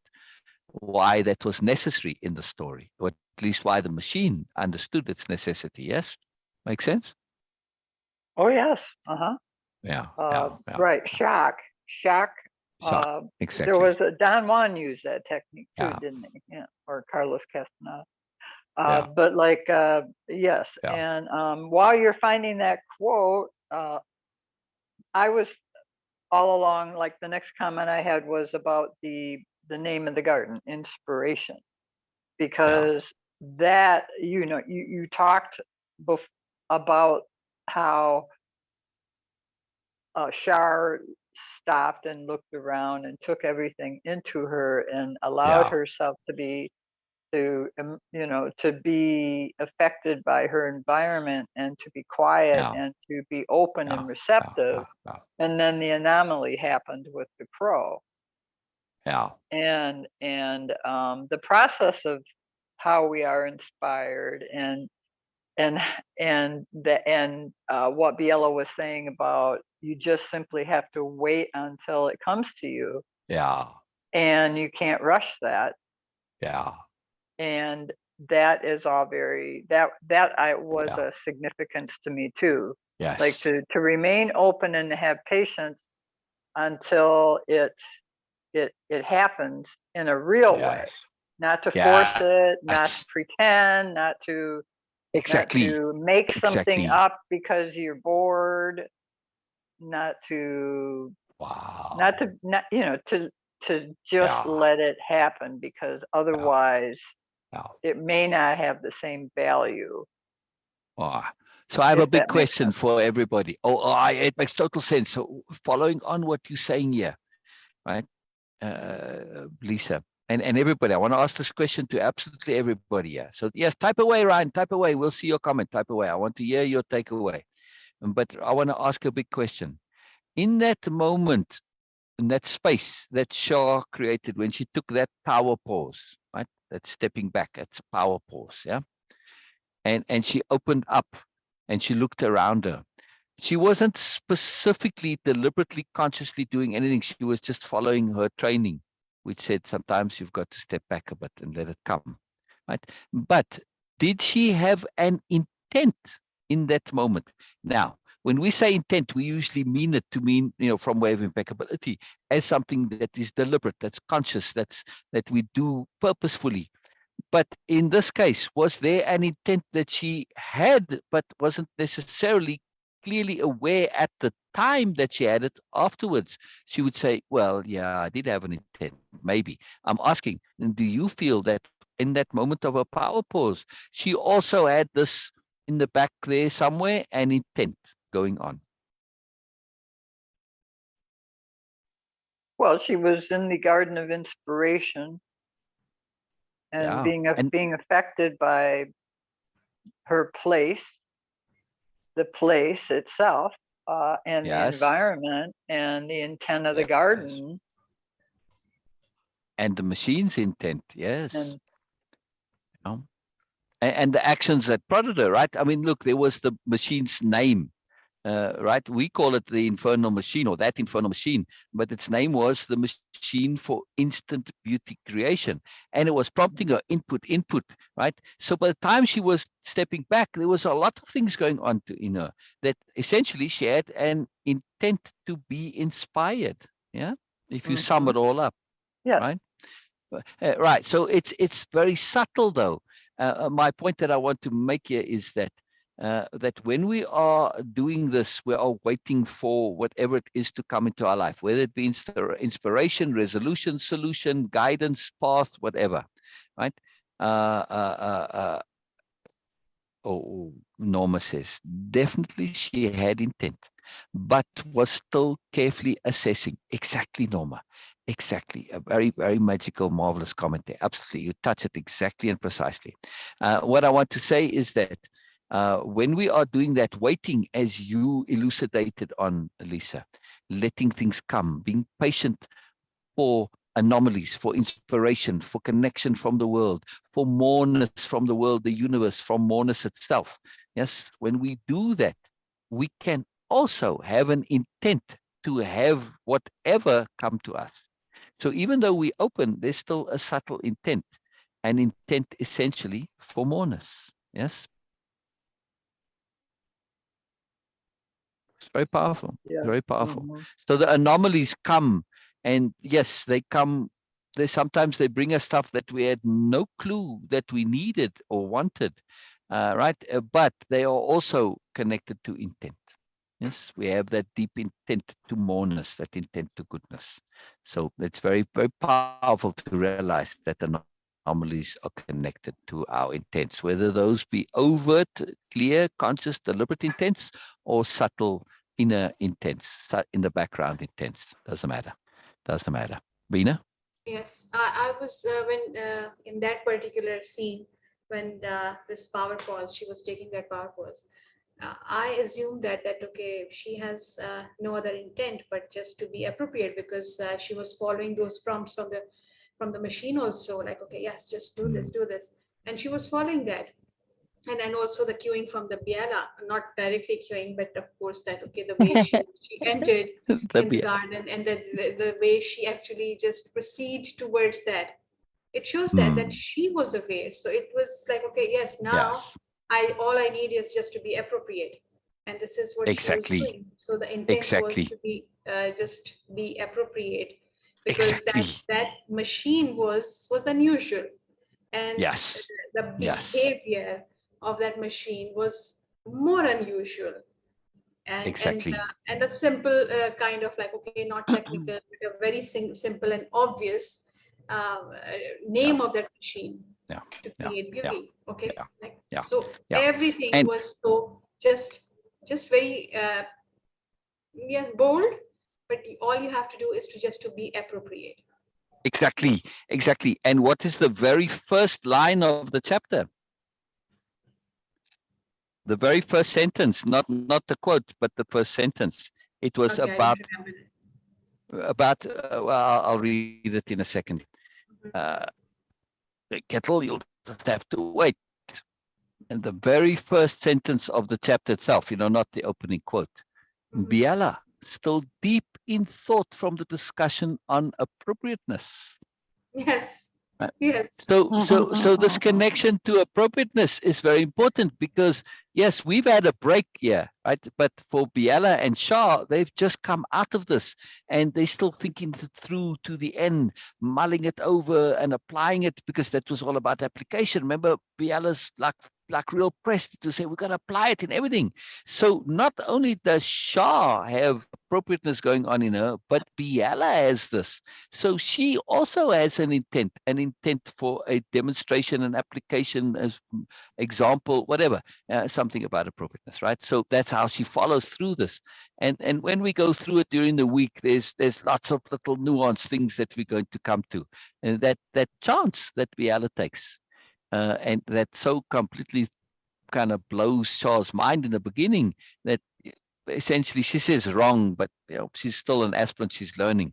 What she means really is inappropriate, because and Biella knows this. She takes this chance that she's going to be thoroughly inappropriate, and it's for good reason. So there was a very subtle point about the appropriateness of capital A appropriateness, of inappropriateness, little I inappropriateness sometimes. Yes. So will We you have, read some more comments there, yes, please? we have Ryan's, actually. He was Ryan who was commenting. Yes, So this is what yes, I yes. think. Please read. And Ryan Please read. says that my takeaway is the internal becoming the external without striving for it.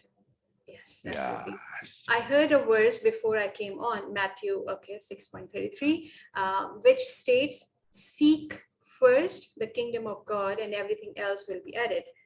To me, this means that when we are seeking more within the Yes. anomalies, will just show up on their own in the right Yes. When time. we are seeking more within, comma, Yes, right?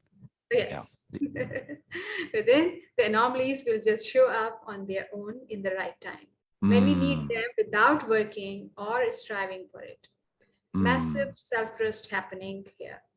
Practicing the power pause versus forcing, which is inappropriate behavior.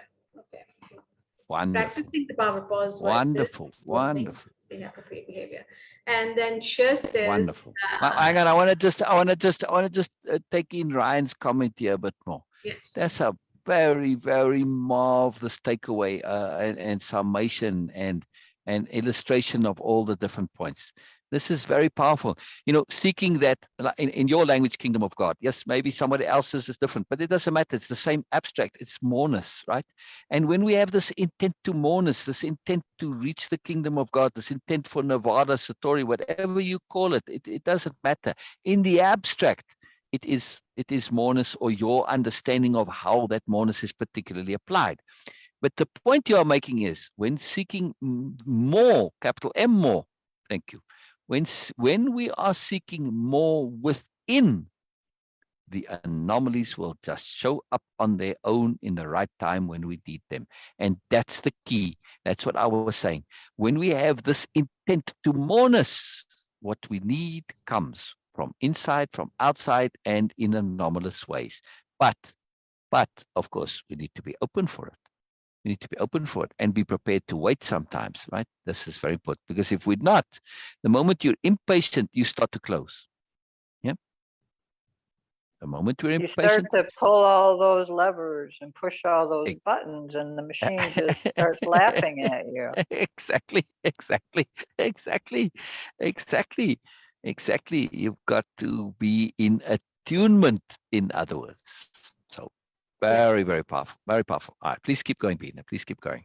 Yes. Okay. And then Shar says the unconscious intent present, I guess. Okay. Present, present. Present. Okay. Was to trust. Yes. Okay. Yeah, And then yeah, she yeah. says, my intent for today, trust in the appropriateness. Yes. Wow, what an intent. That sounds so simple. That sounds so simple. But what a huge, huge point to make. Will you read Yes. it again, please? My intent today? My intent today for today, trust in the appropriateness. Yes. In the appropriateness. You see, it's the phrasing that makes this a big deal. Not inappropriateness, in the appropriateness. In other words, Yes. at least if I were to paraphrase, my takeaway is that this is in the appropriateness to me, to my intent, to my moreness, yes, in that specific appropriateness as it comes to me. Not appropriateness in general, which is the skill, the concept, the understanding of appropriateness. No, in the appropriateness. In other words, how it relates to me particularly. Wonderful, wonderful quote. Wonderful quote, Tesha. Wonderful. Janelle and Ryan, I will include Janelle also because I know that she'll be here, there around somewhere. So, okay. Yes. I Yes. believe, JNR. We'll just call them JNR. yes, I believe we are capable of time travel when we are at rest in the now. At rest. Wow. Yes. We are capable of time travel when we are at rest in the now. And I hope she said capital N now. Yes. Okay, not there, but yes, all is We available assume. now. We assume. These anomalies, I believe, are ourselves traveling to the past and future, planting clues for us to follow. This is Yes. so. Wow. Wow, wow, wow, wow. You got to read that again. You got to read that again. Is that Yes. not a very profound thing that Janelle is saying there? Yeah. So before you read it again, I want to say what Janelle is about to say is All right. super, or Ryan or JNR, what they are saying, right? We'll take them as a unit, even though they're individuals. What's being said from JNR is something that is ridiculously profoundly valuable, regardless of whether it is true or not. So please read it again. Okay. I believe we are capable of time travel when we are at rest in the now, at peace in the now, I can say that also. All is available now. These anomalies, I believe, are ourselves traveling to the past and future, planting clues for us to follow. What a wonderful idea. Yes. What a wonderful idea. Now, if it's true or not, it doesn't matter. Why? Because we can get value from it, and the value is real. Doesn't matter how it comes about. This idea that the anomalies come from ourselves in the past, future, living. Oh, what a fantastic idea. I love it. I love it. Because of course we are. Yeah. Yes. And more, he says, or perhaps we manifest in the now, just accessing all timelines. Yes. Exactly. And this is before we get to that quote. I haven't forgotten that we're getting to that quote. Yeah. A G unit. I don't know what a G unit is. Yeah, like Ryan and Janelle, and then they're just now a unit. So. Oh, R and J together makes G. Okay. Yeah. All right. So I want to say about time. I I must get a physical thing to represent this. But all right, so I want to add to this, yeah, and this is to understand 4D dimension, right? Because 3D is, you know, you go one way, the other way, and then you go up and down, right? So you go left, right, you could say, or forward, backward, and then up and down. Those are our 3 dimensions. So essentially one way, the other way, up, down, right? That's the 3 dimensions. So the 4th dimension is time. All right.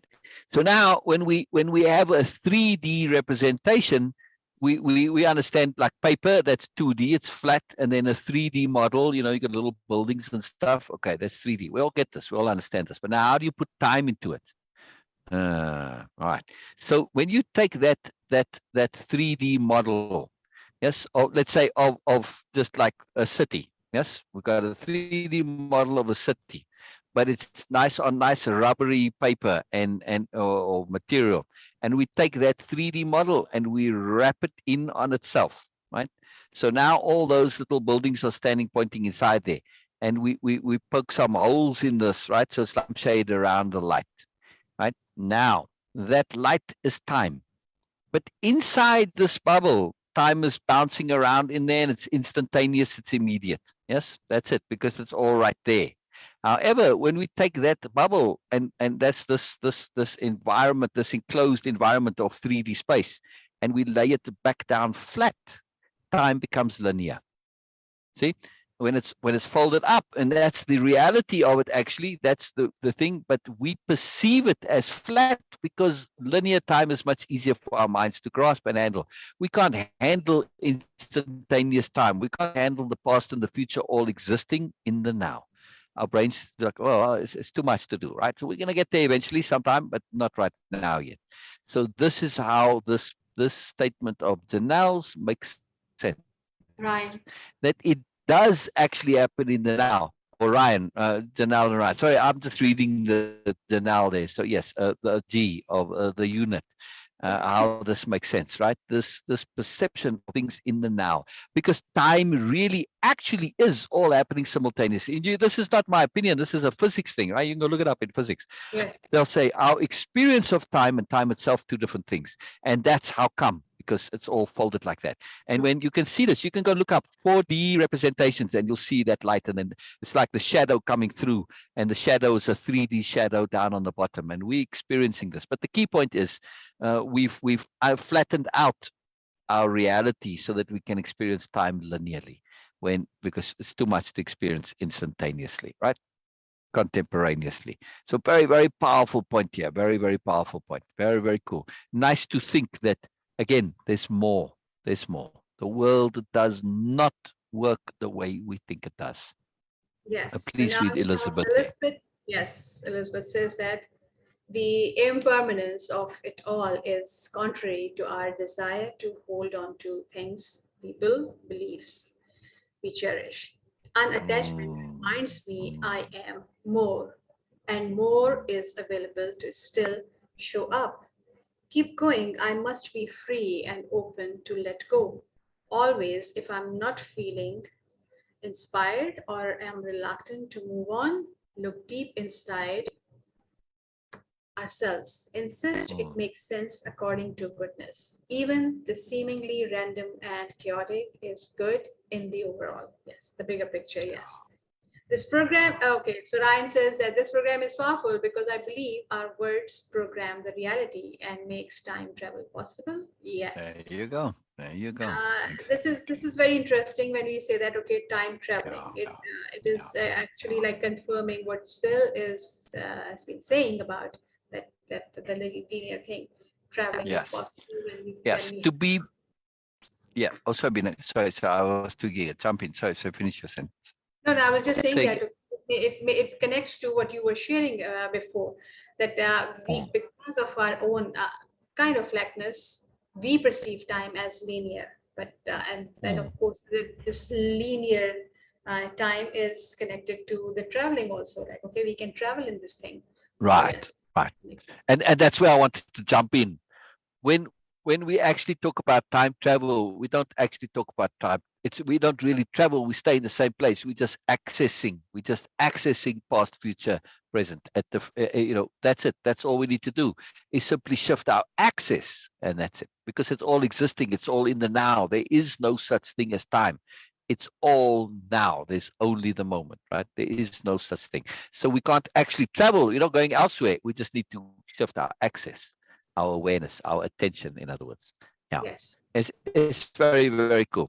So Ryan and Janelle, what you can do is when it's Ryan, just type Ryan : and then type. When it's Janelle, you just leave it, then we'll know the difference. Yeah.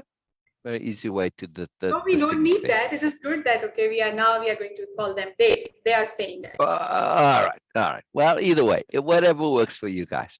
So I am keen in to go back to that opening quote to tie it together, because that opening quote puts a whole different spin on the entire story. Yeah. So let's go back to that opening quote. It adds an extra dimension. So now we're going into 5D. All right. But yeah.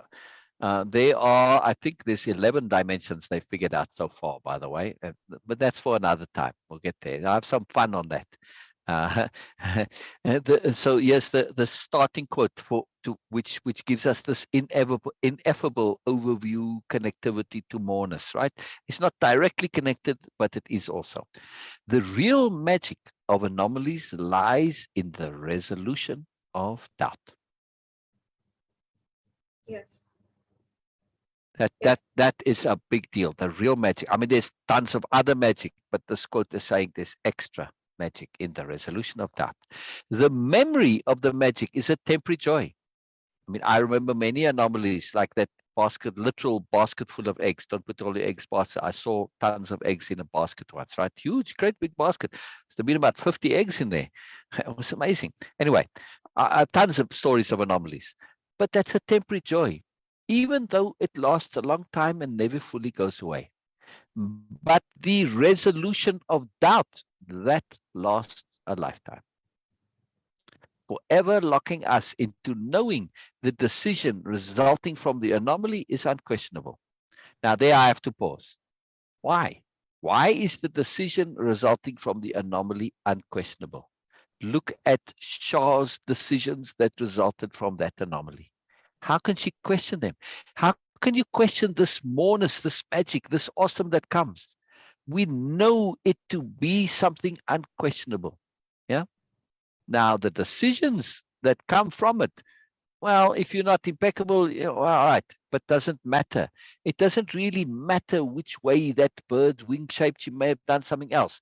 It doesn't matter, because the impetus that drives it, it has a force and a momentum of its own that leads to resolution of the doubt.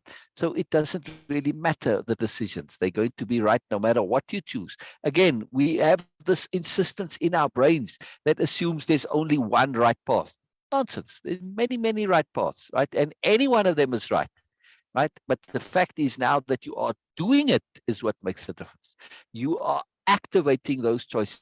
You are making those decisions. You are doing something. You're applying.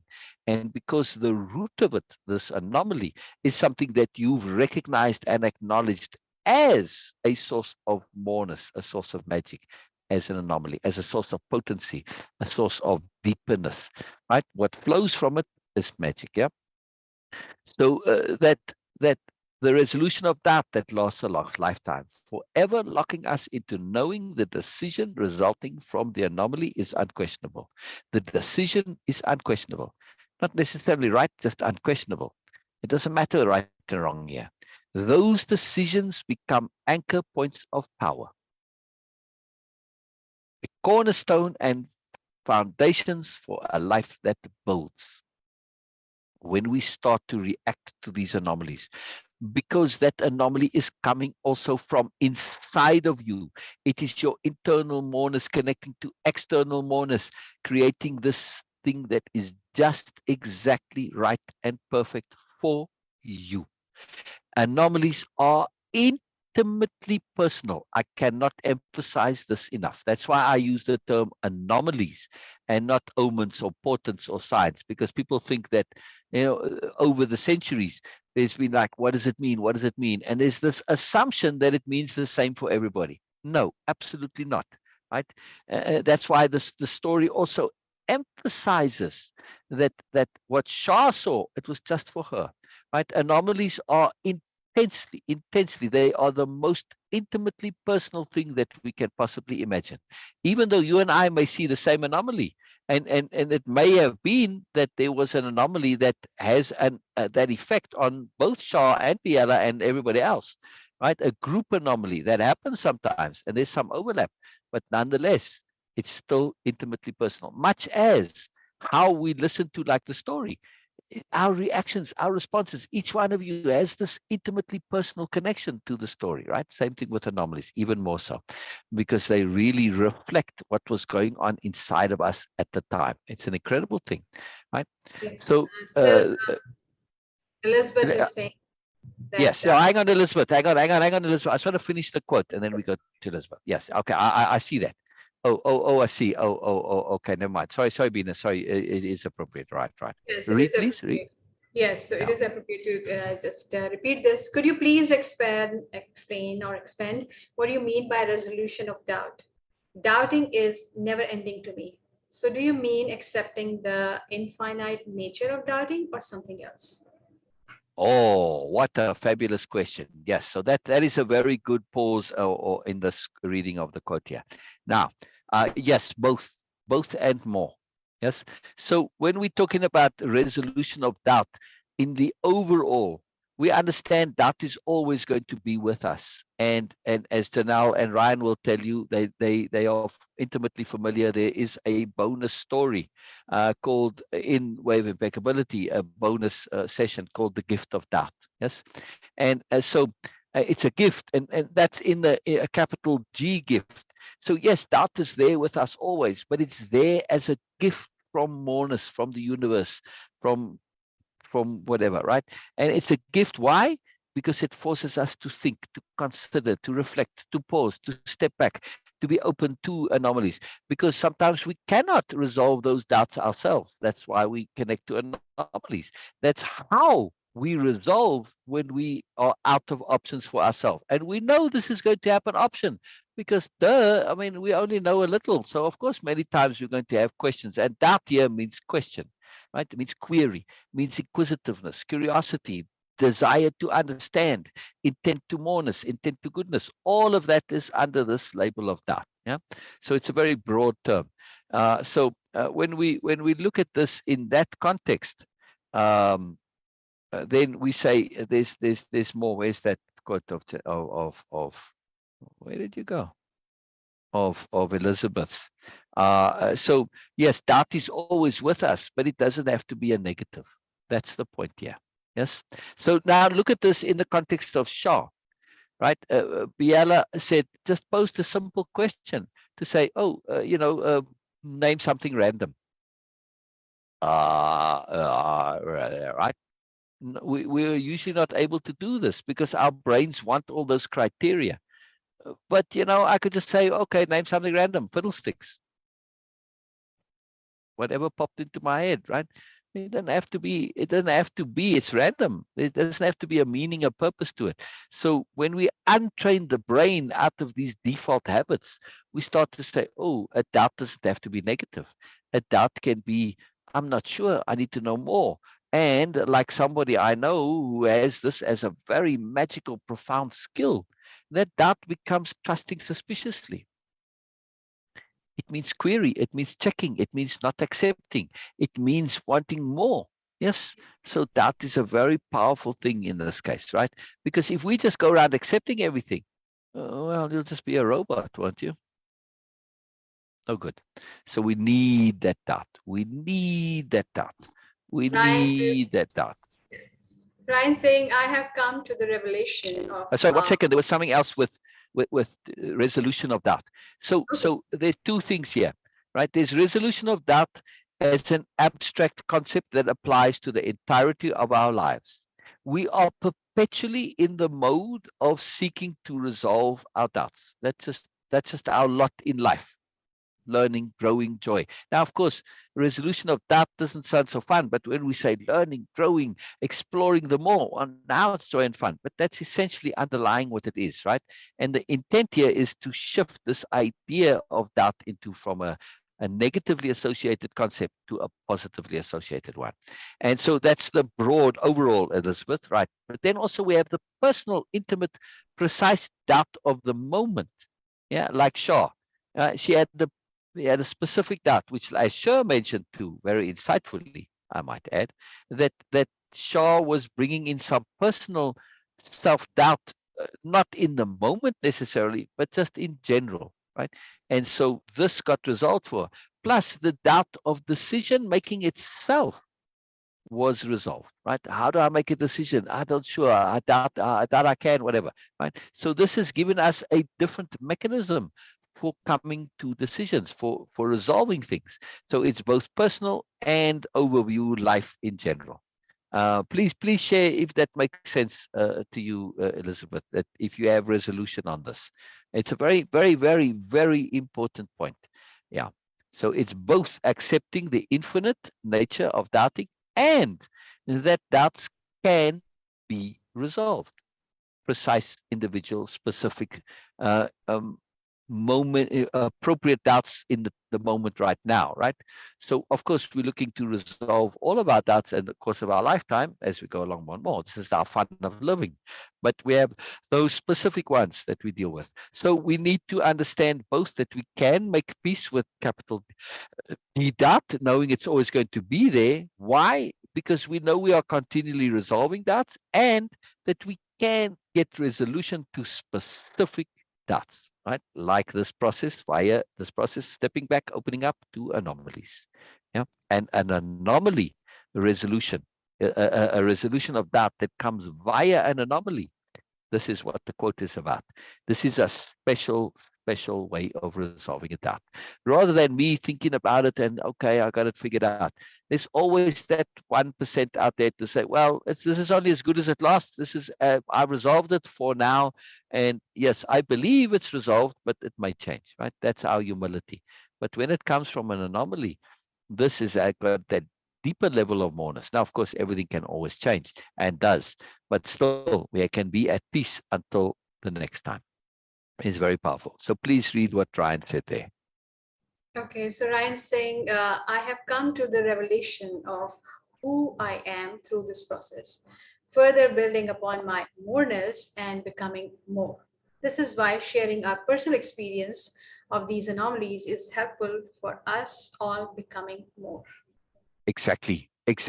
And like I was saying, with anomalies being connected to intent, and specifically also to attention. Attention, of course, also connected to intent. Why? Because attention is emphasis. And when we start paying attention to what is important to us, we start emphasizing the intent associated with that. And I see this time and time again with participants. We focus on something doing the program, or like this with a story, and something grabs you and you want to know. You have that doubt, and that you have that intent to resolution rather than the doubt, right? So you grab onto something. I want to know about this. I want to know how it works. I want to understand it. I want to get it. And you're doing your repeat backs. You're doing your takeaways. But the intent is to know it, to know it, to know it. And we go through it. We share, we discuss, and you elaborate on it, and you get into detail. What happens then? Come next. One second. What happens then? Come the next session. I hear this over and over. You know what happened? I was always asked, what happened? What's been going on, right? And then the participants say, this thing happened, and this thing happened, and this thing happened, and it's like, oh my goodness, oh wow, it's like, wow. So, and I get these huge big deal stories, right? An anomaly. Every single time that what happened is a capital G gift of application. It's a gift for you to now apply the thing that you were paying attention to, that you were so emphasizing, that you had set this intent to understand, to resolve. You got the opportunity to practice and apply your understanding that you'd acquired in the previous Zoom session. It is a most profound thing. So when we understand how this all works, fantastic. All right, go ahead, please, Pina. I would just want to share Elizabeth's question again, as she's saying that is, so another way to say resolution of doubt is to learn, apply new information. Exactly. question mark. So, Exactly. Exactly. And it's to capital L learn. Yes, not just regular learning, which the regular learning, little L is like, well, I put something in my head, I remember it, I save it on my hard drive. That doesn't yes. mean nothing, right? As we know, saving something to your hard drive does not change your operating system. But when you actually do an update to your operating system, not your programs, your operating system, that is capital L learning. Yes, big Yes. difference. Yes. Big And difference. Ryan saying that, okay, Sil just has a way to bringing out my moreness. Ah, good, good, good. I love it. I love it. You know, And then, Ryan, that is one of the most wonderful things that you could say. I love okay, that. That is okay. a And then he profound. says, belief is be life. Applying is Exactly, doing and doing is being. To be or exactly, not to be. Yes. exactly. Doing is being, and for the new nobility, being is a doing. It is the most profound doing of all to just be. That's why they so love trees, because trees, their doing is their being. Yeah, we tend to think that doing is external things. We never think of being as a doing. So yes, when you connect to your moreness, you realize when you have independence of being, we have peace of being, joy of being, that our being is the doing. That's all we need to do. We just need to be. That's it. Doesn't mean sitting still. I can be being while I walk and run and jump and ski and skateboard and surf and God knows what, all right? It doesn't matter. Doesn't matter. Being is how you are. Yes, is very, very powerful. So belief is be life. Yes, yes, yes. Be life. Be. Yes, being is a doing. Being done. Oh, listen to Elizabeth. And being done, as in resolution, equals being now. Yes. Yes. So when we make this effort to resolve our doubts, yeah, in any way you think of doubts, little doubts, capital D doubts, queries, questions, whatever, right? Things that kind of sit in our brain that, doesn't matter. When we do that, we get to be more in the now. We get to being now. Yes, in every way, shape, or form that you can take being now, all that play of words. Yes. So yes, Elizabeth. Now, Elizabeth, when we say this being done and resolving doubts, does that mean I've resolved all the doubts that possibly could be that might come in my life? No, I've resolved the doubts now until they come again. And then I deal with them because it's not dealing with them in a sense of like, oh, no, then I have more joy to come my way. But right now I've resolved whatever, like Shah, right? And look, they went to the garden of reflection so that they could reflect and enjoy and have that peace. And they were, when they were in that garden, like Vina said, she had that peace, that settlement, that relaxedness, almost falling asleep, right? Because it's time to absorb, let it in other words, they were in that garden. Yes, they did a takeaway there, but they were also being now in that garden. And we saw this in Bina. We actually saw it in her physically, that Bina was there being now. Yes. Yes. So Yes. this is very important. I want to make this point because Elizabeth said, I want to emphasize it again. Oh, I want to emphasize it again, Elizabeth, because you said doubt is always with you all the time.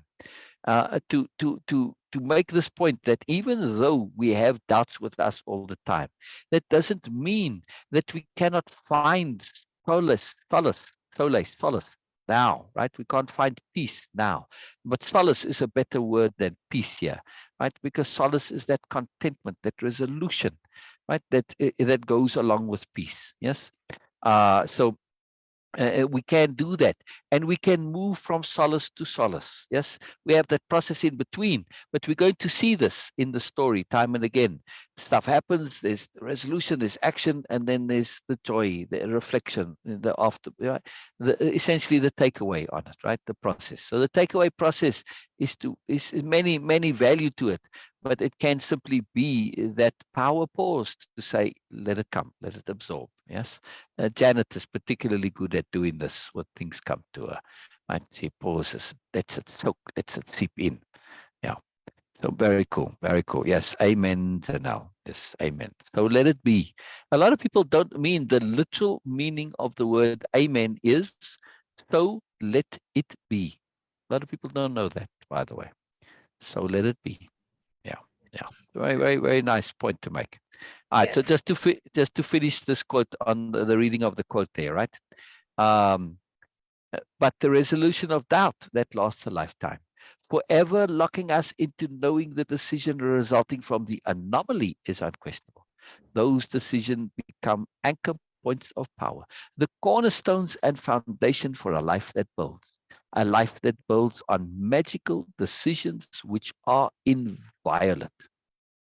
Star's decisions that she made, right, in this, right, and now this resolution for her, all those decisions she made as a result of this anomaly of the crow and the machine, they're inviolate. They can't be touched. They are what they are. There's no right or wrong to them. They're inviolate. There's no judging them. There's no criticizing them. They are what they are. They resulted in magic. See, that's why they're inviolate. We don't have to sit and assess them. And no, they just are of their own nature inviolate because they came, they flowed, they happened, right? She went into the whole thing, even though she had doubts of what's going on here. Doesn't matter. All her decisions are inviolate, right? Very powerful. Magical decisions we know are long-term overview decisions. Decisions appropriate in the overall context, a phenomenal gift. The phenomenal gift of anomalies, the gift of connection to the universal supercomputer. I like that. I like that. That's called this our gift to the universe. Now we might say, oh, a supercomputer is a bit cold. But that's a regular computer. A supercomputer will have emotions and thoughts and feelings. Okay. The universe, Moreness, supercomputer. The gift of access. That last little sentence there, it's profound. It changes this all, right? It's that one. Oh, wait a second. Anomalies are the gift of access. Holy moly, holy moly, holy moly, holy moly. Huge deal. That's why it's from insights of the new nobility, not understandings or reflections. No, insights. It's an insight because anomalies not only have all those points, but they're the gift of access. Gift of access not only to the universal supercomputer, but that part of that universal supercomputer that's inside of us. Yes. Yes. Yes. Anybody? Lisa, where did Lisa go? Oh, Lisa and Shar, they both have to go, so they just All leave a right. All message. right. No problem. No problem. No problem. This is a So good. This with is a good this, point to end on. yes. So with this Go ahead. Go ahead. rereading of the code, now we are going to just wrap it up. Yeah. Yes, from tomorrow we are going to go in detail again as usual Yeah. throughout the week. Exactly. We'll be doing that at Exactly. 10 my time. Okay. Yes. And 10 Pacific time. 10 Pacific time, because we don't know what your time is. Yes, so 10 Pacific time, we will be live again and we will go into detail. Thank you All so right. much, everyone, for being here. Hold on, Mina. Before we go, we're not in a hurry to wrap up. It's Sunday, so I do want to ask for a little bit of an overview, takeaway of everything, the whole live, the story, the quote, everything, the comments, everything from you. Just what comes up in you. Okay, it is very obviously very dominantly relaxed thing today. The whole experience was very relaxed. Yes. And then the relaxing, Yes. I can say that if I can choose another word for being receptive, it's being relaxed, having peace of mind. Yes. And this is what the whole Yes. mood, you can see that in the Yes. comment. Everybody was so relaxed and they were sharing. There was no rush, there was no pushing, there was Yes. no pulling, nothing. Yes. All Yes. perspective Yes. together. So A yes, materialization of intent. When we yes, started these lives, we had long discussions about this for many yes. weeks, even many months before we started doing this, right? And we didn't casually come to that. Yes, supercomputers have feelings. Yes, we are all supercomputer. Ryan, Sunday fun day. Yes, Ryan. Yes, Before absolutely. that, Ryan says something. Did I bring out some moreness and Sil? Yes, of You course. did. You did. You did. So you also made work for me. Wow. work. I'm going to go through all these comments. There were so many profound comments, right? Janelle, you, Ryan, Elizabeth, everybody, Norma, everybody. And I'm going to add them to the end of the slides, right? As I do with in the programs, right? We add the sharing takeaways from, because these things, I mean, this is a program too. We're reading it as a story, but it's part of the, section 2 of the Moreness project. It's a program in section 2, to be more specific. So you brought out lots of more. So I'm going to add it because this is a big deal. These are living programs, living. They adjust, they adapt, they grow, they get added to. And all of these comments, they added profoundly. But to go back to what Bina was saying about being relaxed. Yes, I might be a bit excited. I'm very excited, but also relaxed. Yes, relaxed is very important. We set this intent. We have many intents for doing this. None of them are usual intents. I have to shout that a little bit. That was in all caps there, right? Okay, so I kind of chilled a little bit. Normally it would be much louder, but okay. As you heard when I shouted to poor Shar's ear there, I shouted quite loudly. At the time, I felt a bit guilty. It was a bit loud. I hope it shocked you guys. Like, wow. But I hope so. When Biella said, all the time. Anyway, but this intent, though, that our intents that we are doing this are nothing of the usual intents. We're not doing this to get followers or likes or whatever attention, or no. We're not doing this so that we can tell you how to live and that you must believe what we say. None of this nonsense. None of this, right? We have all sorts of alternative intents from an alternative paradigm. And one of those is precisely one of those intents is to create an environment where we can interact and share and connect with each other, right? And collaborate and have feed off of each other in this relaxed way where you feel open, you free, you share whatever your deepest thoughts, no matter how crazy they are. We won't mention who had this wild, crazy idea of time travel. Yeah, no, God, just a secret. No, none of us will know who that is. But you see my point, though. There's no judgment here. There's no critique. There's no thought even that this is a crazy idea or not. It's totally irrelevant to us. We don't care because that relaxedness we can share, we evaluate, we think about it. Why? Because also in this environment, I'm trusting your intent. Your intent in sharing this, you're not sharing it to get attention. You're sharing it because you really feel this. You really mean something to you. It's important to you. Whether or not it connects or resonates with me is irrelevant. What does resonate and connect to me is that it's important to you. It's significant to you. And because I really, you mean a lot to me or you're important to me, of course, it's now important to me too. See that interactivity. So we are sharing a different paradigm of interaction. So I'm very thrilled that you noticed this, or at least commented on this point of the relaxedness of the environment.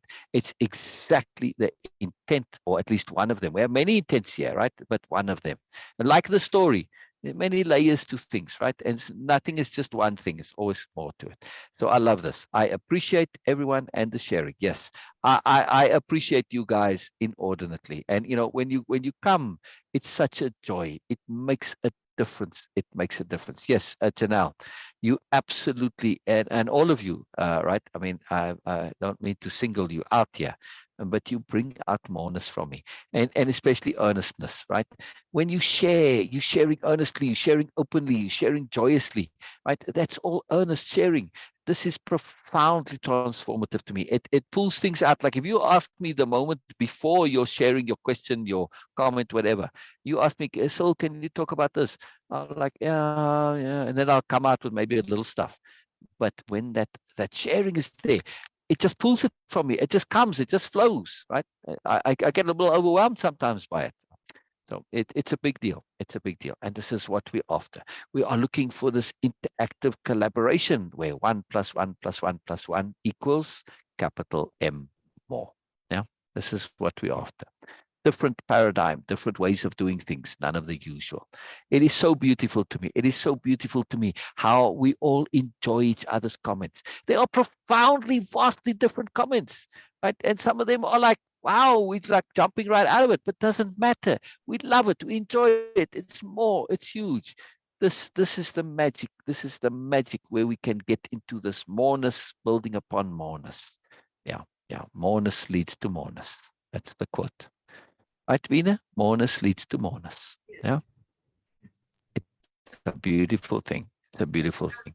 Any more overall takeaways, Veena? You see why I asked? You see why I asked? A lot more coming Yes. from it. Yes. No, I think that it is good for today, and now we also All already right. crossed the time, so All right. not like okay, let's All strict right. time, but All right. yes, yes, it is appropriate to Yeah, do we're that. not strict on the Thank you time. so much. Yeah, Thank you so much, Janelle, Ryan, Elizabeth, everyone.